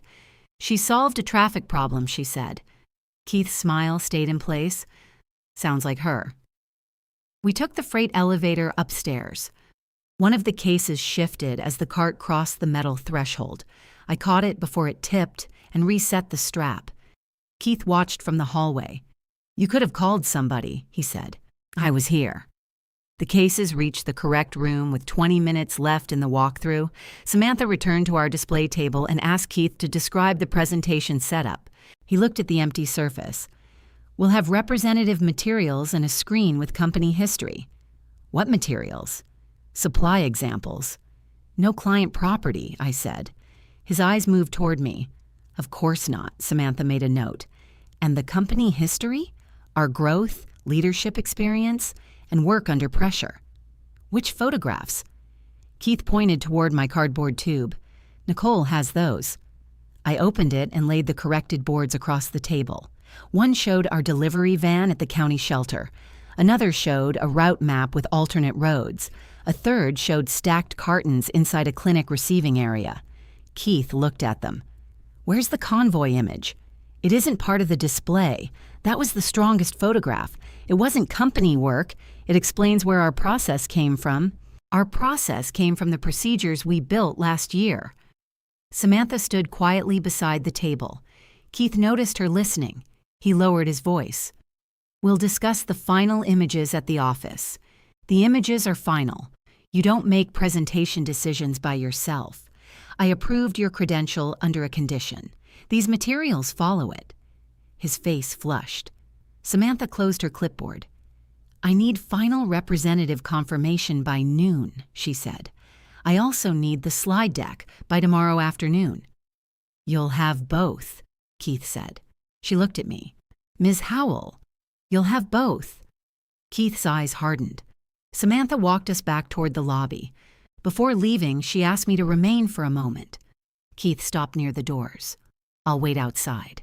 When he was gone, Samantha said, "I don't need details about the disagreement. I understand. I do need one person identified as the authorized representative. You'll have the confirmation before noon. If you confirm Mr. Howell, I will treat his actions at the acknowledgement as company actions, unless you provide a written change." "What kind of written change?" "A decision valid under your operating agreement. And if I submit one during the event, we verify it. If it's clear and digitally authenticated, we follow it. Even if the printed program names someone else, the program doesn't control company authority. That was the confirmation I needed. No one at the contracting organization would decide whether Keith deserved to remain president. Samantha wouldn't rescue me from the family conflict. She would only recognize the decision I was already empowered to make." "Thank you," I said. She nodded. "I'll expect your confirmation." Outside, Keith leaned against his truck. What did she want? "To clarify the deadline." "Anything else?" "The final representative has to be confirmed by noon." He held out his hand. "Then confirm me." I checked the time. 11:12. "Return the ribbon." "No. Correct your claims to the remaining clients. You already did that for me. Confirm to them that the corrections are accurate. I'm not volunteering a confession. It's not a confession. It's accountability." He lowered his hand. "You're going to let the deadline pass." "No." "Then what are you doing?" "Giving you until 11:45. For what?" "To choose whether you can represent the company honestly." His laugh had no humor in it. "You think you can walk in there Wednesday and replace me? I can answer every operational question they ask." "That isn't what I asked." "I know." He stepped away from the truck. "People don't want a lecture from you, Nicole. They won't get one. They want somebody comfortable at the front. I can stand at the front." The words surprised both of us. Keith's expression changed first. Until that moment, he had treated my corrections as anger. Now he saw the practical threat. I no longer needed him to be the only visible person. At 11:44, he sent me an email. "I will comply with the written presentation condition. I remain the appropriate representative and expect confirmation." He didn't mention the ribbon. He didn't correct the clients himself. But he put his agreement to the condition in writing. I confirmed him at 11:51. Then I registered myself for the reunion as the company's owner and operational lead. Keith received the automatic notice before noon. My strategy had worked once. The client trial was restored, the event display was accurate, and Samantha had watched me solve a problem without asking who held the microphone. Keith now knew exactly what I was preparing to do if he failed the condition. He responded by using my confirmation against me. At 2:20, Keith sent an email to all 7 clients, Samantha and the event planning address. The subject line read, "Leadership Clarification." He wrote that recent questions about company materials came from an internal disagreement over wording. He said the disagreement did not affect Howell Response Logistics, his authority as president, or his role at the reunion. Then he attached my confirmation naming him as the authorized representative. His final sentence said, "Nicole Howell has reviewed and approved my continued leadership for this event." I read the email standing beside the planning board. That wasn't what I had approved. I had confirmed him under a written condition. He left the condition out. I called his office. No answer. I walked across the hall. His laptop dock was empty and his presenter credential was gone from the shelf. Our driver looked up from the front desk. "Keith left about 20 minutes ago. Did he say where?" "He said he had event meetings." I returned to my office and opened the client records. Keith had changed the contact assignment on all 7 accounts. Each now listed him as the only executive contact. My name remained under operations. I changed the records back to shared access. A warning appeared, "President approval required." Keith had modified the sales settings after I left for the walkthrough. He couldn't change my ownership, voting rights, or access to the secure company records. He could control daily sales assignments because I had given the president that authority. I had trusted him with a tool he was now using to keep me away from the people he had misled. I took a screenshot of the settings and called him. He rejected the call. Then a text arrived. "In meetings. Email anything business-related." I replied, "You omitted the condition from your client email and restricted my sales access. Restore it." His response came less than a minute later. "You are disrupting client relationships. I am protecting them." I called Samantha. She answered in the same calm voice. "I'm looking at Mr. Howell's email," I said. "So am I. My confirmation was conditional. I have the condition in the file. His email makes it sound unconditional." "Yes." "Does that change what your office recognizes?" "Not at this moment. He remains the authorized representative." "Under the condition?" "Correct." "What happens if he violates it?" "You decide whether his authority continues. I verify the company decision you submit." She didn't sound impatient. She also didn't offer an opinion about Keith's email. I understood why. This was mine to handle. "Has his email affected the acknowledgement?" I asked. It created a question. "What question?"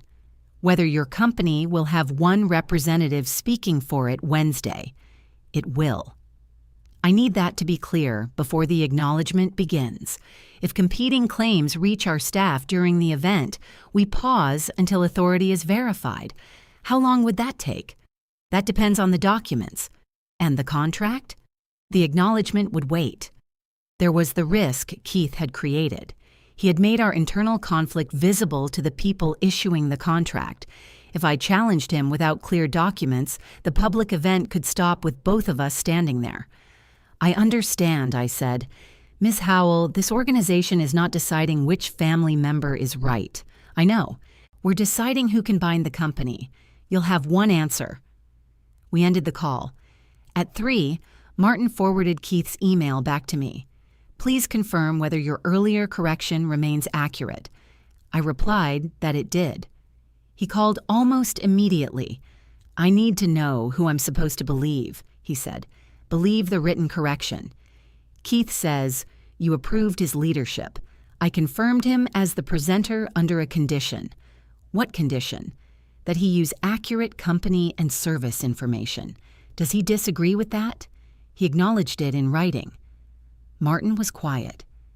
"Nicole, I'm going to be direct. This sounds unstable. It is being handled. I thought that yesterday." "So did I." He exhaled. "Our purchasing group is removing the delivery trial from the schedule again." I looked at the planning board through my open door. "For how long?" until after the reunion. The route I had restored that morning was gone by afternoon. I understand, I said. I hope you get it resolved. He ended the call. I removed the route for the second time. The driver came over with his assignment sheet. Changed again? Yes. He looked at the empty line. Do I still come in that week? I'll find work for you. He nodded and returned to the front desk. That promise became another cost. If regular work didn't replace the trial, I would still pay him for the hours I had scheduled. He hadn't caused any of this. At 4:30, Gary arrived with Keith. They entered together. Keith carried his laptop bag. Gary carried nothing. I looked at my brother. Restore my client access. Keith placed his bag beside the conference table. You have access to all operational accounts. I have ownership access to every company record. Then why are you asking me? Because you changed the sales settings to stop duplicate messages. You sent a message that contradicted the correction. I clarified that I'm still president. You described my conditional confirmation as approval of your leadership. It is approval. It expires the moment you violate the condition. Gary stepped between us. Can we sit down? No, Keith said. She wanted business in the office. We're in the office. Gary looked at me. Sit down, Nicole. I stayed where I was. He pulled out a chair for himself. Keith says you're planning something at the reunion. What does he think I'm planning? He thinks you're going to replace him in front of everyone. Keith watched my face. I chose my words carefully.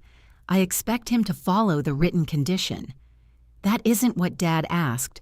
I'm not discussing an action that hasn't become necessary. Gary pressed both hands flat on the table. Then tell us it won't become necessary. I can't control what Keith does. I already agreed to your condition, Keith said. Then return the ribbon. No. Gary turned toward him. Why not? Because she'll lock it away and spend Wednesday telling people I stole it. I haven't told one client about the ribbon. You told Samantha no military items, she asked. You made her suspicious before I walked in. You submitted a biography claiming my deployments. Keith looked at Gary. See? Every conversation comes back to the same accusation. Gary's gaze moved between us. Keith, give it back. My brother's face went still. It was the first time Gary had said those words without adding a compromise. Keith reached inside his jacket. He took out the clear sleeve and placed it on the conference table. The ribbon lay between us. Gary looked at me. Take it. I stepped forward. Keith placed 2 fingers over the sleeve. After she agrees, I'm presenting Wednesday. She already confirmed you, Gary said. I want her to say she won't interfere. I looked at Keith. I won't interfere with an accurate presentation. That's not enough. It's the agreement you accepted. You're planning to stand there waiting for a reason. I'm attending as the owner. You registered after confirming me. Yes, why? Because my company is accepting a contract. Keith pulled the ribbon back toward him. Gary stood. You said you'd return it if she confirmed you, I said after Wednesday. Then why bring it here?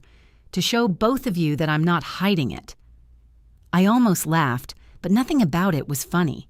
He had carried stolen property into my office and treated its visibility as honesty. Put it on the table and step away, I said. No, then leave. This is my office too. You're here because I appointed you president. His eyes narrowed. And there it is. Yes, there it is. Gary moved closer to me. Please don't do this now. When should I do it? After Wednesday. That's what you said about the ribbon. The contract matters. So does the company accepting it honestly. Keith slid the sleeve back into his pocket. You know what I think? He said. I think you don't care if the company loses. You have retirement pay. You'll be fine. Dad will be fine. I'm the one who needs this business. I looked at him. Money stayed tight for all of us, but he was right about one thing. I had a retirement check. It wasn't large, but it arrived every month. Keith depended more heavily on company income. Removing him as president would not only take his title, it would cut him off from the position he had built his identity around. That was the moral price. It was also why he believed I would never do it. I care whether the company survives, I said. Then stop threatening its president. I haven't threatened you. You don't have to. You keep mentioning the appointment like a weapon. It's a responsibility. To you, maybe. Gary looked tired enough to sit down again. He said, "If you remove him over a ribbon, you'll break this family." I turned toward him. Would Keith break it by wearing the ribbon? Gary looked at the floor. I waited. He didn't answer. Keith picked up his laptop bag. "I have a dinner with 2 attendees tonight. I'm going to reassure them that the company is stable." "Use accurate information," I said. He opened the conference room door. "Stop saying that like I'm a criminal. I'm saying it like you're an officer with a duty." He left. Gary remained beside the table. "You're going to do it, aren't you? If he violates the condition, yes. Remove your own brother. Remove the company president. You can't separate those things when it's convenient. I'm separating them because you never do." Gary's eyes stayed on the closed door. "If you humiliate him publicly, I won't support it. I'm not planning humiliation. What do you call taking his title in front of clients? A consequence, if he forces it. You could do it privately tonight." That was true. I could remove Keith before the reunion. It would prevent him from wearing the ribbon as company president. It would also create an immediate leadership change after I had just confirmed him. Event materials would be wrong. Clients would receive another correction. The acknowledgement could be delayed. More importantly, it would let Keith claim he never intended to violate the condition.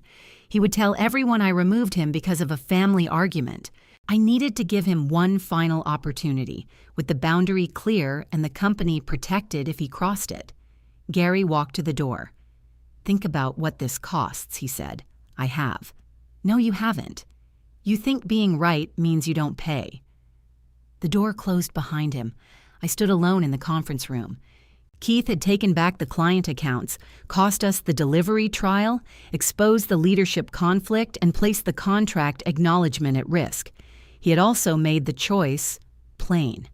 If I used the authority I retained, I might keep the company and lose my brother's trust, my father's support, and the sales relationships Keith had built. If I refused to use it, my ownership meant nothing. I restored my sales access through the secure owner settings. Then I opened the operating agreement and began drafting the written decision that could remove Keith as president. I accepted that protecting the company might cost me the version of my family I had spent years trying to preserve. The first draft was too angry. I could see it in the verbs.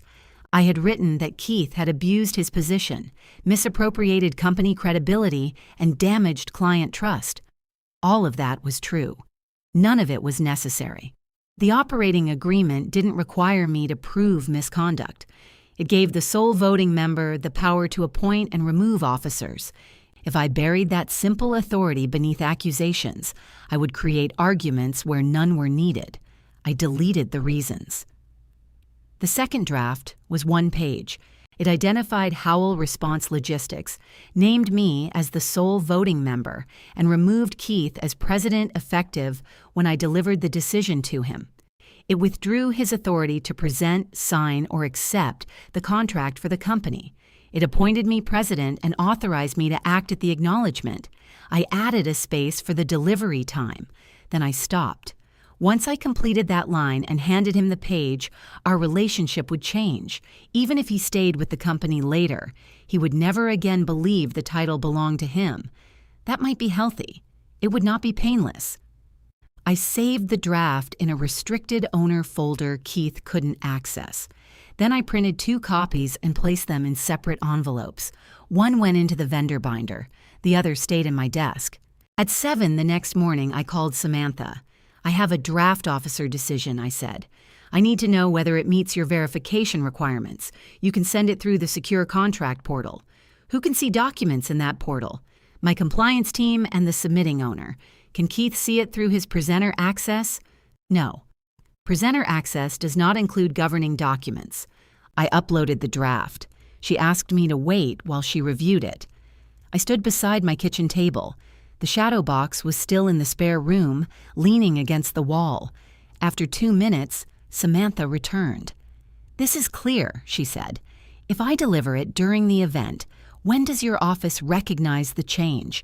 When the decision becomes effective under its own terms and we verify your signature.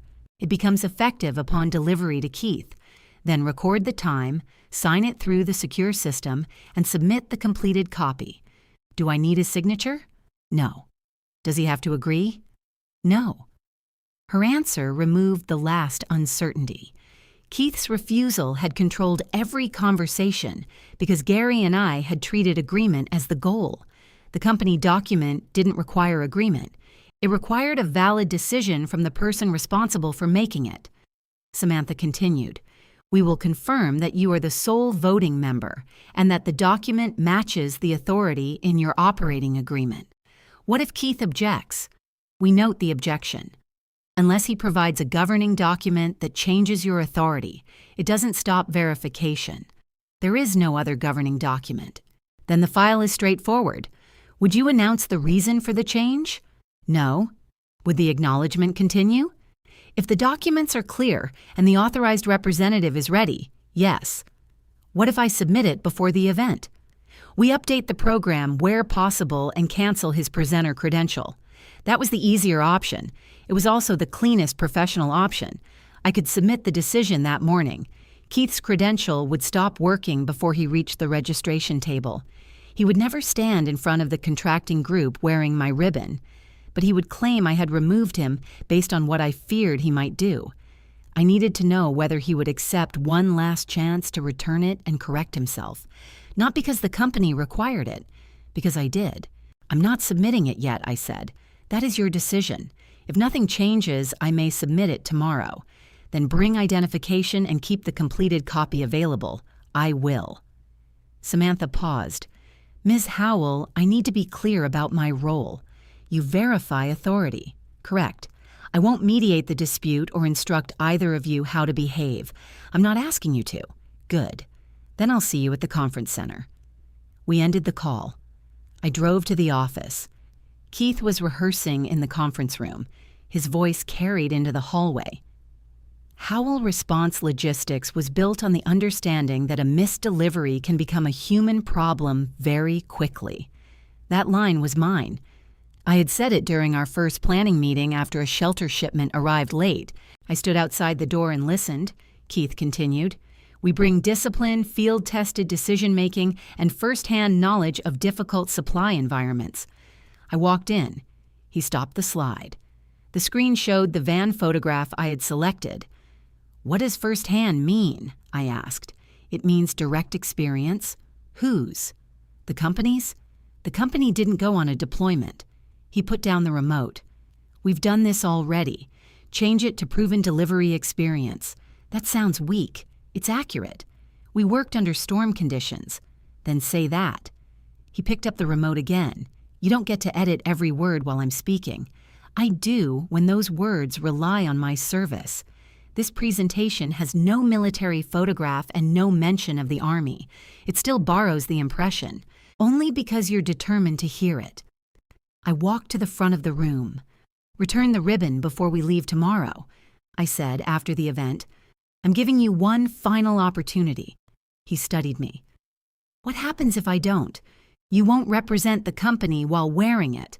You already confirmed me, under a condition, and I'm following it. You're refusing to return a military decoration you took from me. That wasn't in the event condition. It says you cannot display, wear, or claim any military award belonging to another person. I haven't displayed or worn it. Yet. He crossed his arms. So now I'm guilty because of something I haven't done. No. You're responsible for what you already told me you intend to do. I can change my mind. Have you? He didn't answer. I stepped closer. Put the ribbon on this table right now. Email the remaining clients yourself. Tell them the corrected company profile is accurate. If you do both, I will let you present under the condition. Keith looked at the door behind me. You'll let me? That's the arrangement. You really hear yourself as the commander of everybody in the room. This isn't the Army. Exactly. It's my company. There it is again. Yes. He walked to his laptop and closed it. You've spent a week trying to make me smaller. I've spent a week correcting claims that made you look like me. No one wants you to be me, Nicole." The line came quickly. He regretted it just as quickly. His eyes dropped to the laptop bag. I waited. He didn't apologize. Instead, he said, "I have a client lunch, the ribbon and the corrections, before tomorrow." He lifted the bag. "I'll think about it." "That isn't agreement. It's what you're getting." He left the room. I stood beside the screen with the slide frozen behind me. I could have sent the removal then. The draft was complete. Samantha had verified the process. Keith had refused the final opportunity in every way except using the word no. But he had also said he would think about it. I gave him until the registration table. That choice carried risk. He could enter the reunion wearing the ribbon. He could mislead people before I acted. He could force the consequence into public view. I decided that if he crossed the line there, I would not protect him from being seen. I returned to my office and revised the presentation myself. I removed field tested and firsthand. I added delivery results, route changes, and the actual shelter response from the previous month. I practiced the opening twice. The first time, I sounded like I was reading a supply report. The second time, I looked at the empty chair across from me and spoke as if one person needed to understand what the company did. That worked better. At noon, a message arrived from Alan Ward. "I saw your name in the reunion program. Didn't know you were in business now. I'll be there." Alan was 62 and retired from the Army. He had been the command sergeant major during my last deployment and had served with me during the convoy recovery. I hadn't spoken to him in several months. I replied, "I started the company after retirement. It'll be good to see you." I didn't mention Keith. I didn't mention the ribbon. Alan knew nothing about the theft, the biographies, or the argument. To him, Wednesday was a veterans business event where someone he once served with would be present. That was all he needed to know. At 3, Samantha confirmed receipt of the final accurate slide deck.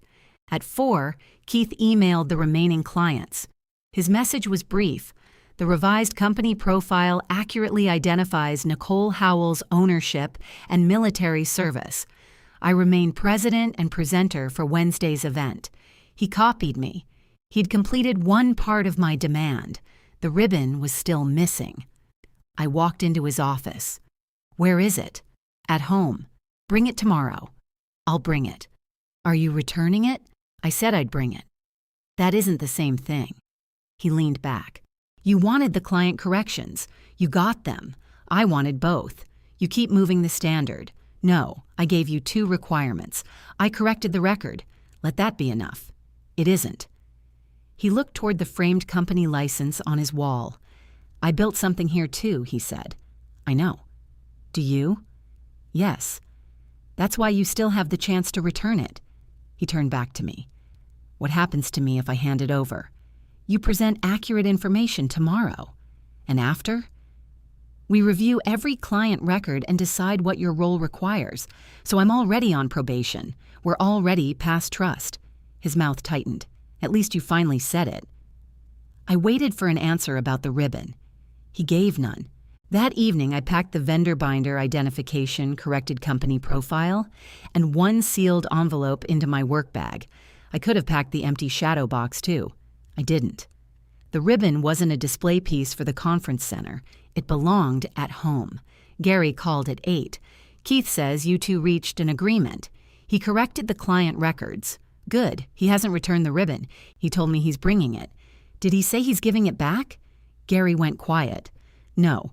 Then we don't have an agreement. Please don't go there expecting a fight. I'm going there to accept a contract." "Then focus on that. I will. And if he wears it?" I sat on the edge of my bed. "He will no longer be president." Gary breathed slowly into the phone. "You've decided. I've prepared." That sounds worse. It means the decision remains his until he crosses the boundary. He'll still be your brother. Yes. You may not have much of one afterward. I know. For the first time, I didn't argue with the price. The next morning, I dressed in a charcoal suit and low black shoes. I placed my identification in the front pocket of my bag. The vendor binder went behind it. The sealed removal stayed flat between them. Then I drove toward the Sandhills Veterans Conference Center, ready to protect the company whether Keith returned the ribbon or made me use the one authority he could not talk around. Traffic slowed near the conference center entrance. By the time I parked, people were already crossing the lot with folders and coffee cups. A delivery van blocked one lane while someone unloaded display boards. I carried my work bag through the glass doors. Samantha stood at the registration table. She checked my identification and handed me a white credential. It listed my name above 2 words: owner, operations. Keith's credential still listed him as president and presenter. Has he arrived? I asked. 10 minutes ago. Was he alone? An older gentleman came in with him. Gary. Samantha glanced toward my work bag. Any change to your representative? Not yet. All right. She moved to the next person in line. I crossed the lobby. Our display table looked exactly as I had approved it. The van photographs stood in the center. Route maps were arranged on each side. Empty supply packages sat in clear holders. Keith had followed the display condition. He wasn't at the table. I found Gary near the entrance to the presentation room. He wore a dark suit I hadn't seen since my retirement dinner. You look nice, he said. Thank you. He glanced at my credential. You're not presenting. Not at the moment. His eyes moved to my bag. Did you bring it? I brought what I need for the company. Nicole, where's Keith? Gary looked into the room. He went to speak with the contracting group. Is he wearing the ribbon?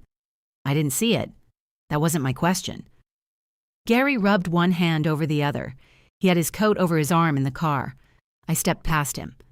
Please don't make a scene, he said. I turned back. I'm not the person wearing something that belongs to someone else. Then I entered the room. Keith stood near the low platform with his back to me. He wore the navy blazer from the opening moment of this story. On the left lapel above the pocket was my Bronze Star metal ribbon. He had removed it from the plastic sleeve and pinned it neatly in place. A man beside him pointed to it. I didn't know you served, he said. Keith touched the edge of the ribbon. We don't make a big thing out of it. He used we. The man nodded with immediate respect. Well, thank you. Keith lowered his chin. I appreciate that. He saw me over the man's shoulder. Nothing in his face changed. That took practice. I stopped 12 feet away and held my coffee between both hands. It had already started cooling. Keith turned slightly, positioning the ribbon toward the people around him. Another attendee joined them. This is Keith Howell, the first man said. He's the veteran behind Howell Response Logistics. Keith extended his hand. President, he said. He corrected the title. He didn't correct the service. The second attendee looked at the ribbon. 3 deployments, right? Keith glanced at me again. Our leadership came out of 3 deployments. That'll teach you supply problems.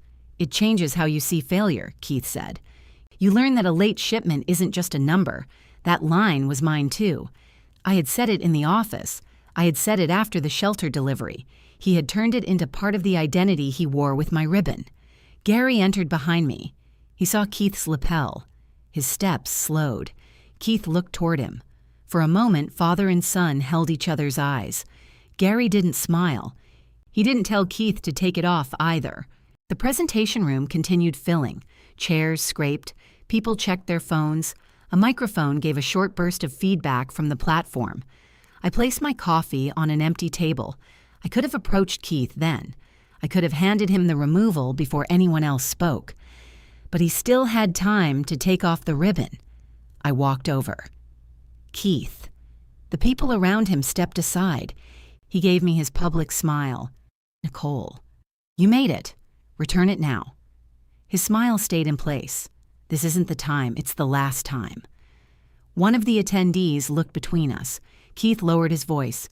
You confirmed me. Under a condition. I'm about to present. You're wearing my ribbon. He straightened the front of his blazer. I'm honoring the company's service. No. You're letting people thank you for mine. We'll discuss it afterward. You said that before. He reached for my elbow. I stepped back before he touched me.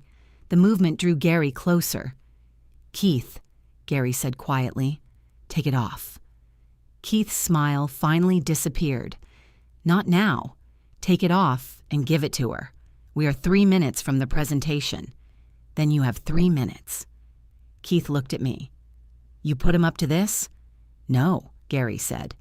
Keith ignored him. You want to damage the contract in front of everyone? I want you to follow the condition you accepted. A voice behind us said, Nicole Howell. I turned. Alan Ward stood near the aisle in a dark suit. His hair was mostly gray now, and he wore the same calm expression I remembered from long briefings when everyone else had run out of patience. He held out his hand. Master Sergeant. Sergeant Major. We shook hands. He looked at me for a moment. Retirement agrees with you. Some mornings. His eyes moved to Keith. The ribbon caught his attention. Alan didn't know my brother. He didn't know what had happened during the previous week. He only knew what he saw. Keith extended his hand. Keith Howell, Nicole's brother and company president. Alan shook it. You served? Keith hesitated. Military logistics shaped most of what we do. Alan looked at the ribbon. That wasn't my question. Keith gave a small laugh. We're a veteran-led company. Led by which veteran? The people nearest us stopped talking. I said nothing. This answer belonged to Keith. He touched his credential. I'm the president and authorized presenter. Alan's gaze remained on the ribbon. I can read the credential. Keith lowered his hand. Alan asked, Which battalion were you with during the convoy recovery in 2017? Keith looked at me. I didn't help him. He turned back to Alan. 2nd Brigade Support Battalion. Alan's face didn't change. No? Keith swallowed. Alan continued in the same quiet voice. That recovery was supported through the 782nd Brigade Support Battalion. Nicole led the logistics team coordinating the recovery and follow-on supply movement. The first attendee looked from Keith to me. Alan said, I was there. No one spoke for a few seconds. Keith tried to smile. I didn't say I was on that convoy. You're wearing the ribbon connected to it, Alan said. It represents the company. No, I said. It represents an award issued to me. Gary closed his eyes. The man who had thanked Keith stepped back. Keith looked around the small group. This is a family misunderstanding. I opened my work bag. His eyes followed my hand. I removed the sealed envelope. What is that? He asked. I opened it and took out the written decision. He stared at the page. Until that moment, he hadn't known I had prepared it. I checked the clock on the wall. It was 10:18. I wrote the time into the blank space, signed the delivery line, and handed him the page. Effective now, you are removed as president of Howell Response Logistics. Keith didn't take it. I held the page between us. You can't do this here. I can do it anywhere the decision is delivered. You confirmed me on Monday. You violated the condition. This is because of a ribbon. This is because you used authority I gave you to misrepresent your service, restrict my access, and place the company's credibility at risk, Gary whispered. Nicole. I didn't look away from Keith. The room around us stayed quiet, but the event itself had not stopped. People continued entering near the back. A staff member adjusted the projector. Keith finally took the paper. His eyes moved over the first paragraph. You planned this. I prepared for your choice. You set me up. I asked you to return it before we left. You let me walk in here. You walked in wearing it. He looked at Gary. Say something. Gary's mouth opened. Nothing came out. I removed my phone and opened the secure contract portal. The completed decision had already been uploaded as a draft. I entered the effective time, applied my digital signature, and submitted it. Samantha's tablet sounded at the registration table. She looked at the screen, then walked toward us. Keith held up the page. She's trying to remove me during the event. Samantha looked at him, then at me. Did you submit an officer decision? Yes. Identification, please. I handed it to her. She compared it with the company file. Keith stepped closer. I'm the confirmed representative. Samantha kept reading. You were. You can't change that 5 minutes before the acknowledgement. The company can change its officer. Based on what? Samantha looked up. Your operating agreement gives the sole voting member authority to appoint and remove officers. This is a family dispute. I don't determine the reason. He pointed to his presenter credential. This was issued through her authorization. Yes. And she confirmed it. Yes. Then it's valid. It was valid until 10/18. Samantha turned the tablet so I could see the screen. The company file listed the submitted decision, my verified signature, and the effective time. She said, "The change is recognized." That was all. No speech, no punishment from outside. No one rescued me. The operating agreement did exactly what it had always said it would do. Samantha held out her hand to Keith. "I need the presenter credential." He looked at her palm. "You're serious. Your authority to represent the company has been withdrawn." He pulled the credential from the clip on his jacket and placed it in her hand. The ribbon remained pinned above the empty clip. Samantha turned to me. "Your decision appoints you president and authorized representative. Is that correct?" "Yes. Are you prepared to proceed with the acknowledgement?" "I am." She removed my owner credential and handed me a replacement. President, authorized representative. Keith read it before I clipped it to my jacket. His face had gone pale. "You wanted my job," he said. "I wanted you to do it honestly. You could have removed me yesterday. I gave you the chance to return the ribbon." He looked down at his lapel. For the first time, he seemed to see how small it was.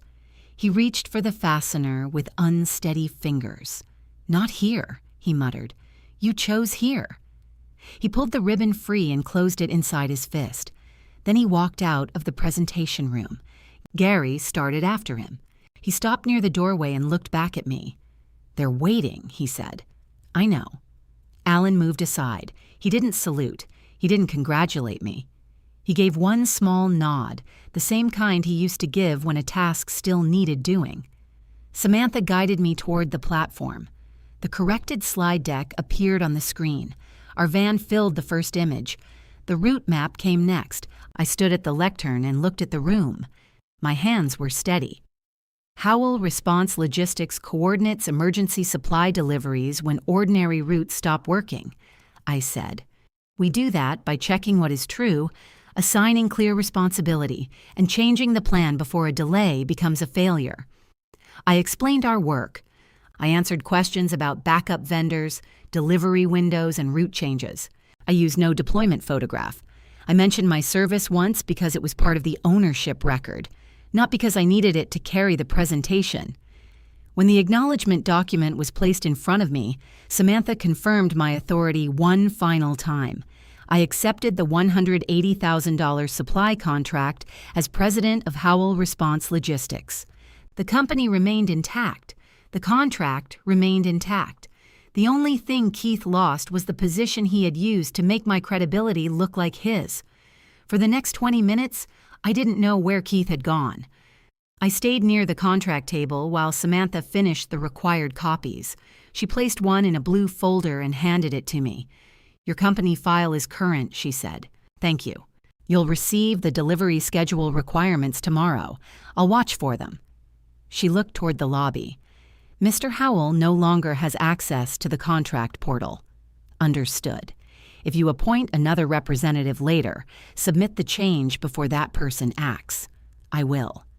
She closed her tablet. That was the end of her part. She didn't ask about the ribbon. She didn't tell me I had done the right thing. She verified the rule, updated the file, and left to handle the next company. Alan waited beside our display table. You all right? He asked. Yes. He looked at my new credential. You're doing both jobs now, for the moment. That'll get old. It already has. He smiled slightly. Then his eyes moved toward the doors. I didn't know about the ribbon. I know. I thought he was confused when I first saw it. He wasn't. Alan nodded once. I'm sorry. Thank you. He didn't ask me to tell the deployment story. He didn't make Keith's lie into a chance to praise me in front of strangers. Instead, he picked up one of our route maps. This alternate road floods near the underpass, he said. Only after sustained rain. You have another route? I showed him the marked county road farther south. That adds 23 minutes. Better than a flooded van. That's the idea. A prospective client standing nearby heard us and asked about the map. I answered. Alan stepped away and let me handle the conversation. That mattered. Recognition felt different when it didn't take the work out of my hands. Gary returned near the end of the event. His tie was loose and his face looked gray. Did you find him? I asked. He's in his truck. Is he coming back? No. Does he have the ribbon? Yes. Gary stared at the contract folder under my arm. You got it. The company got it. He nodded. I heard part of your presentation from the hallway. What part? The delivery questions? I waited. You were good, he said. It was the first time he had seen me present anything related to the business. Thank you. He looked at my credential again. So you're president now? Yes. What happens to Keith? He no longer has officer authority? Does he still have a job? I haven't decided. Gary's mouth tightened. He needs the income. I know. You said you weren't trying to destroy him. I kept the company and the contract intact. That's not what I asked. He took my ribbon, misrepresented his service, restricted my access, and ignored a written condition.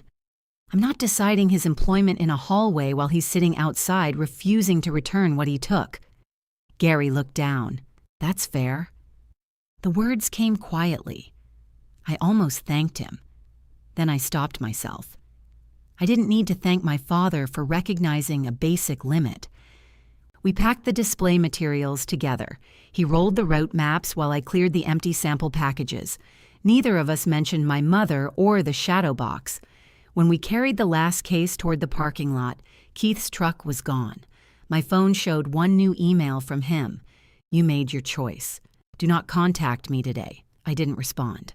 At the office, his access had changed automatically in some places and remained active in others. The secure company records recognized the officer decision. The sales platform did not. I spent 2 hours removing president-level permissions. I didn't delete his account. I suspended it. His client notes remained in place. His proposals remained company property. His economic interest didn't disappear because his title did. The operating agreement separated those things, and I followed it. At 4, our driver asked whether the Wednesday assignments had changed. No, I said. Show up at the regular time. Who approves fuel cards now? I do. And sales changes? Me. He nodded, then glanced at Keith's closed office. Is he coming back? Not tomorrow. That was all I told him. By 5, 3 clients had emailed. One congratulated the company on the contract and said nothing about Keith. One asked for written confirmation that I was now president.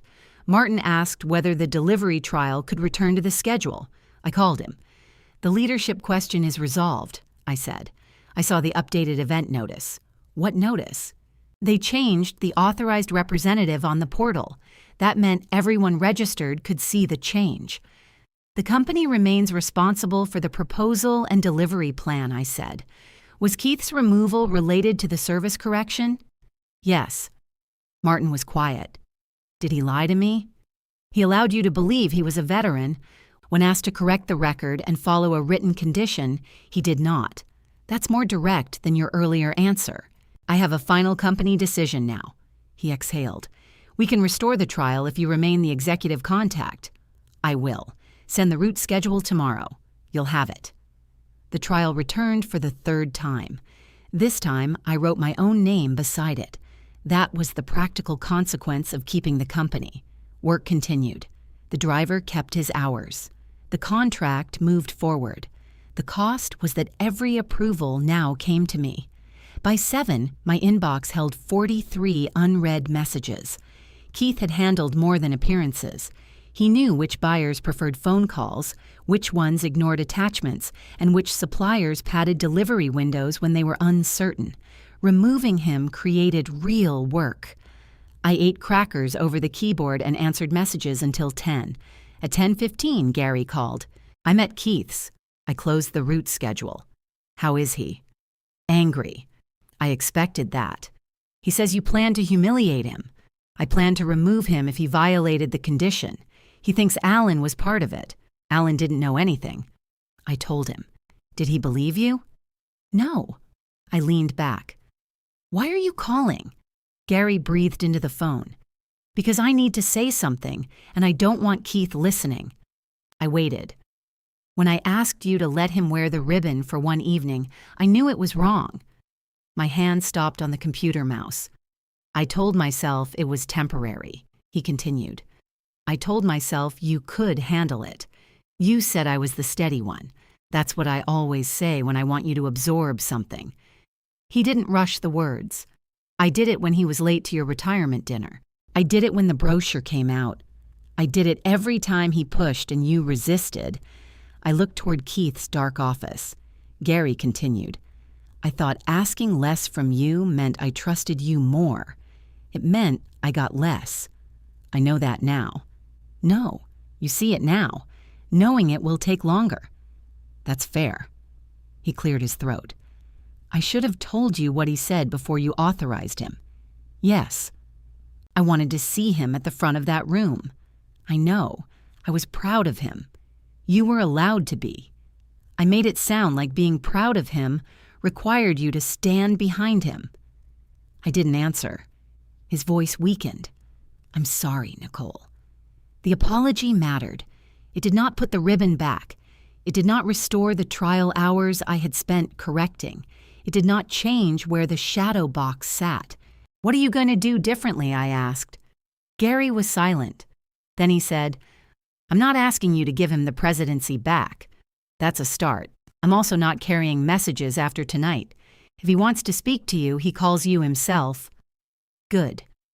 And the shadow box can come back to my study. No. He inhaled. I continued.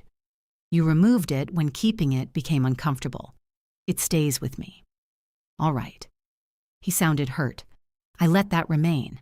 A boundary wasn't real if I erased it the moment the other person felt its edge. Gary said, Do you want me to come by tomorrow? No, I have work. Friday? I'll call you. He accepted that too. After we ended the call, I finished the route schedule and drove home. The shadow box was where I had left it in the spare room. I carried it into the living room and set it on a low cabinet. The empty slot faced me through the glass.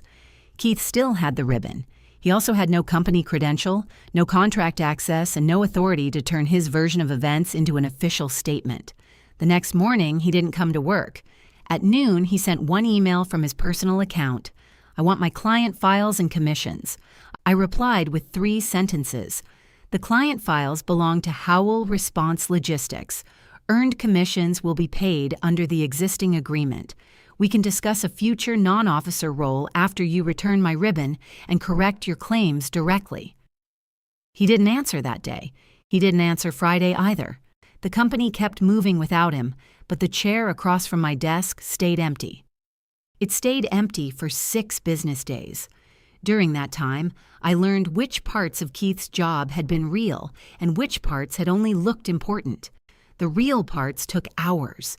He had maintained regular contact with suppliers, kept notes on client preferences, and followed up on unpaid invoices without making people defensive. He was good at those things. The title had hidden the limits of that skill. He could sell a reliable company. He could not make it reliable. I handled both roles while the new contract started. I approved fuel cards before sunrise, answered sales calls at lunch, and checked route changes after dinner. On the 3rd day, I fell asleep on my couch with my laptop open and woke to the sound of a supplier calling at 6 the next morning. Removing Keith had protected the company. It had not made him unnecessary. That difference mattered when he finally called. I want to come in, he said. When? This afternoon. What are you bringing? He paused. The ribbon. And? I want to discuss my position. We can discuss it after you return the ribbon. I heard you. I need you to say it clearly. I'm bringing it back. He arrived at 2. He wore jeans and a pale blue shirt. No blazer, no company credential. The ribbon was inside the clear sleeve. He placed it on my desk but kept his fingers on one corner. I'm returning it, he said. Take your hand off it. His eyes met mine. Then he released the sleeve. I picked it up and opened the plastic. The fabric had a slight bend near one end from being fastened to his lapel. The metal pins were intact. I closed it again. Keith looked toward his old office. Did you go through everything? Yes. You saw the commission records? Yes, I'm owed those. They're being paid. When? Friday, under the regular schedule. He nodded. Good. I waited. He rubbed both hands over his knees. Dad says I owe you an apology. What do you say? I say what happened at the reunion got out of control. That isn't an apology. I didn't expect Alan to question me. Would it have been acceptable if he hadn't? Keith looked away. No. The word was quiet. I didn't help him continue. He took a breath. I took the ribbon because I wanted people to see me differently. I knew they would assume it was mine. I told myself I wasn't lying if I didn't say it. He swallowed. I also knew what you meant when you told me not to use your service. Yes, I wore it anyway. Yes, I'm sorry. I placed the ribbon in my desk drawer and locked it. What are you going to do about the clients? You already corrected them. I asked what you're going to do. He leaned back. I'll tell them the revised profile is accurate. All 7. That'll make me look worse. It will make the company look honest. He pressed his lips together. What exactly do you want me to say?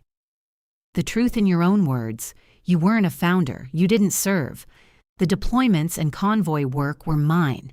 You allowed some people to believe otherwise, and the corrected profile should be used. That sounds like a confession. It's a correction. What if they don't want to work with me after? That's part of correcting it. He stood. I returned the ribbon. That closed one obligation. You always make everything sound like a transaction. No, I make separate things separate. He walked toward the door. I didn't call him back. The next afternoon, he sent me drafts of 7 messages. 3 were acceptable. 4 blamed vague wording. I returned those 4 with one comment. Name your choice. He called immediately. What does that mean? You wrote that the materials created an unintended impression. The impression was intended. You want me to use that word? I want you to stop hiding inside sentences. I'm trying to preserve client relationships. So am I. This could follow me. It followed me into that conference room. He ended the call. 2 hours later, the revised drafts arrived. He wrote, I allowed my title and the company's military background to create a false impression about my service. Nicole Howell is the veteran owner, and the service record belongs to her. I approved them. Keith sent all 7 messages himself. Martin replied to both of us. Clear. We'll proceed under Nicole's oversight. 2 clients acknowledged without comment. One asked that Keith no longer be the contact on his account. I honored that request. The other clients kept him listed for sales communication, but every record identified me as the approval point. Keith came back the following Monday, not as president. I offered him a non-officer sales role with limited account access. He could develop leads, maintain contacts, and earn commission. He could not sign company commitments, submit biographies, alter ownership language, or represent himself as the company's executive authority.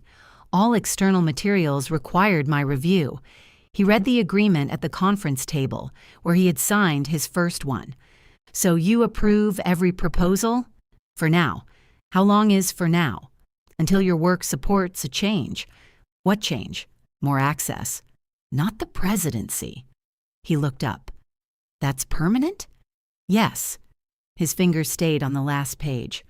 You said we could review my role. This is the role. I brought in most of those clients, and you used my record to strengthen your position with them. I corrected it. That made this conversation possible. It didn't erase the consequence. Keith stared at the signature line. I don't know if I can work here without any authority. You'll have authority over the sales tasks assigned to you. You won't be an officer. What if I say no?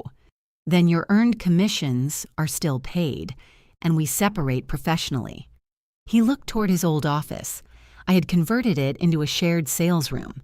His framed president certificate was gone. Where would I sit? In there. With whoever else does sales? Yes. He gave a short laugh. You really thought through every part.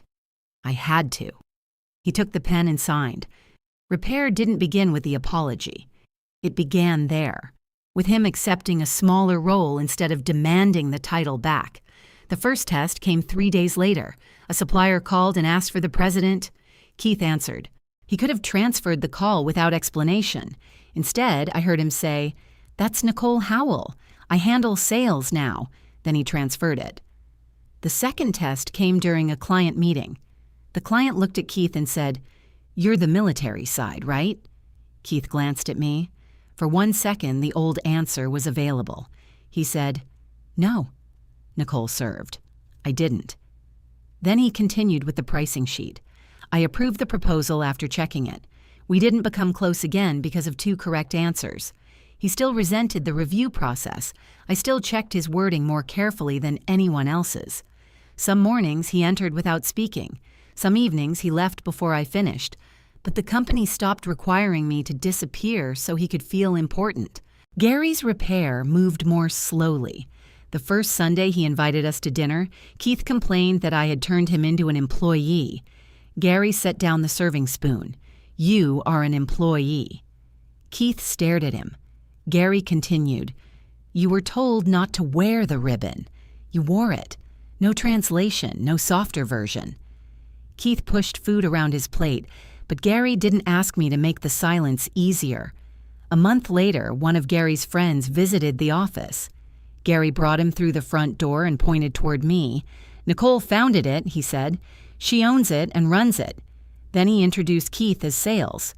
Keith heard him. He didn't correct the introduction because there was nothing to correct. I kept the shadow box at my house. Gary asked once whether I would return it to his study. When I said no, he didn't argue.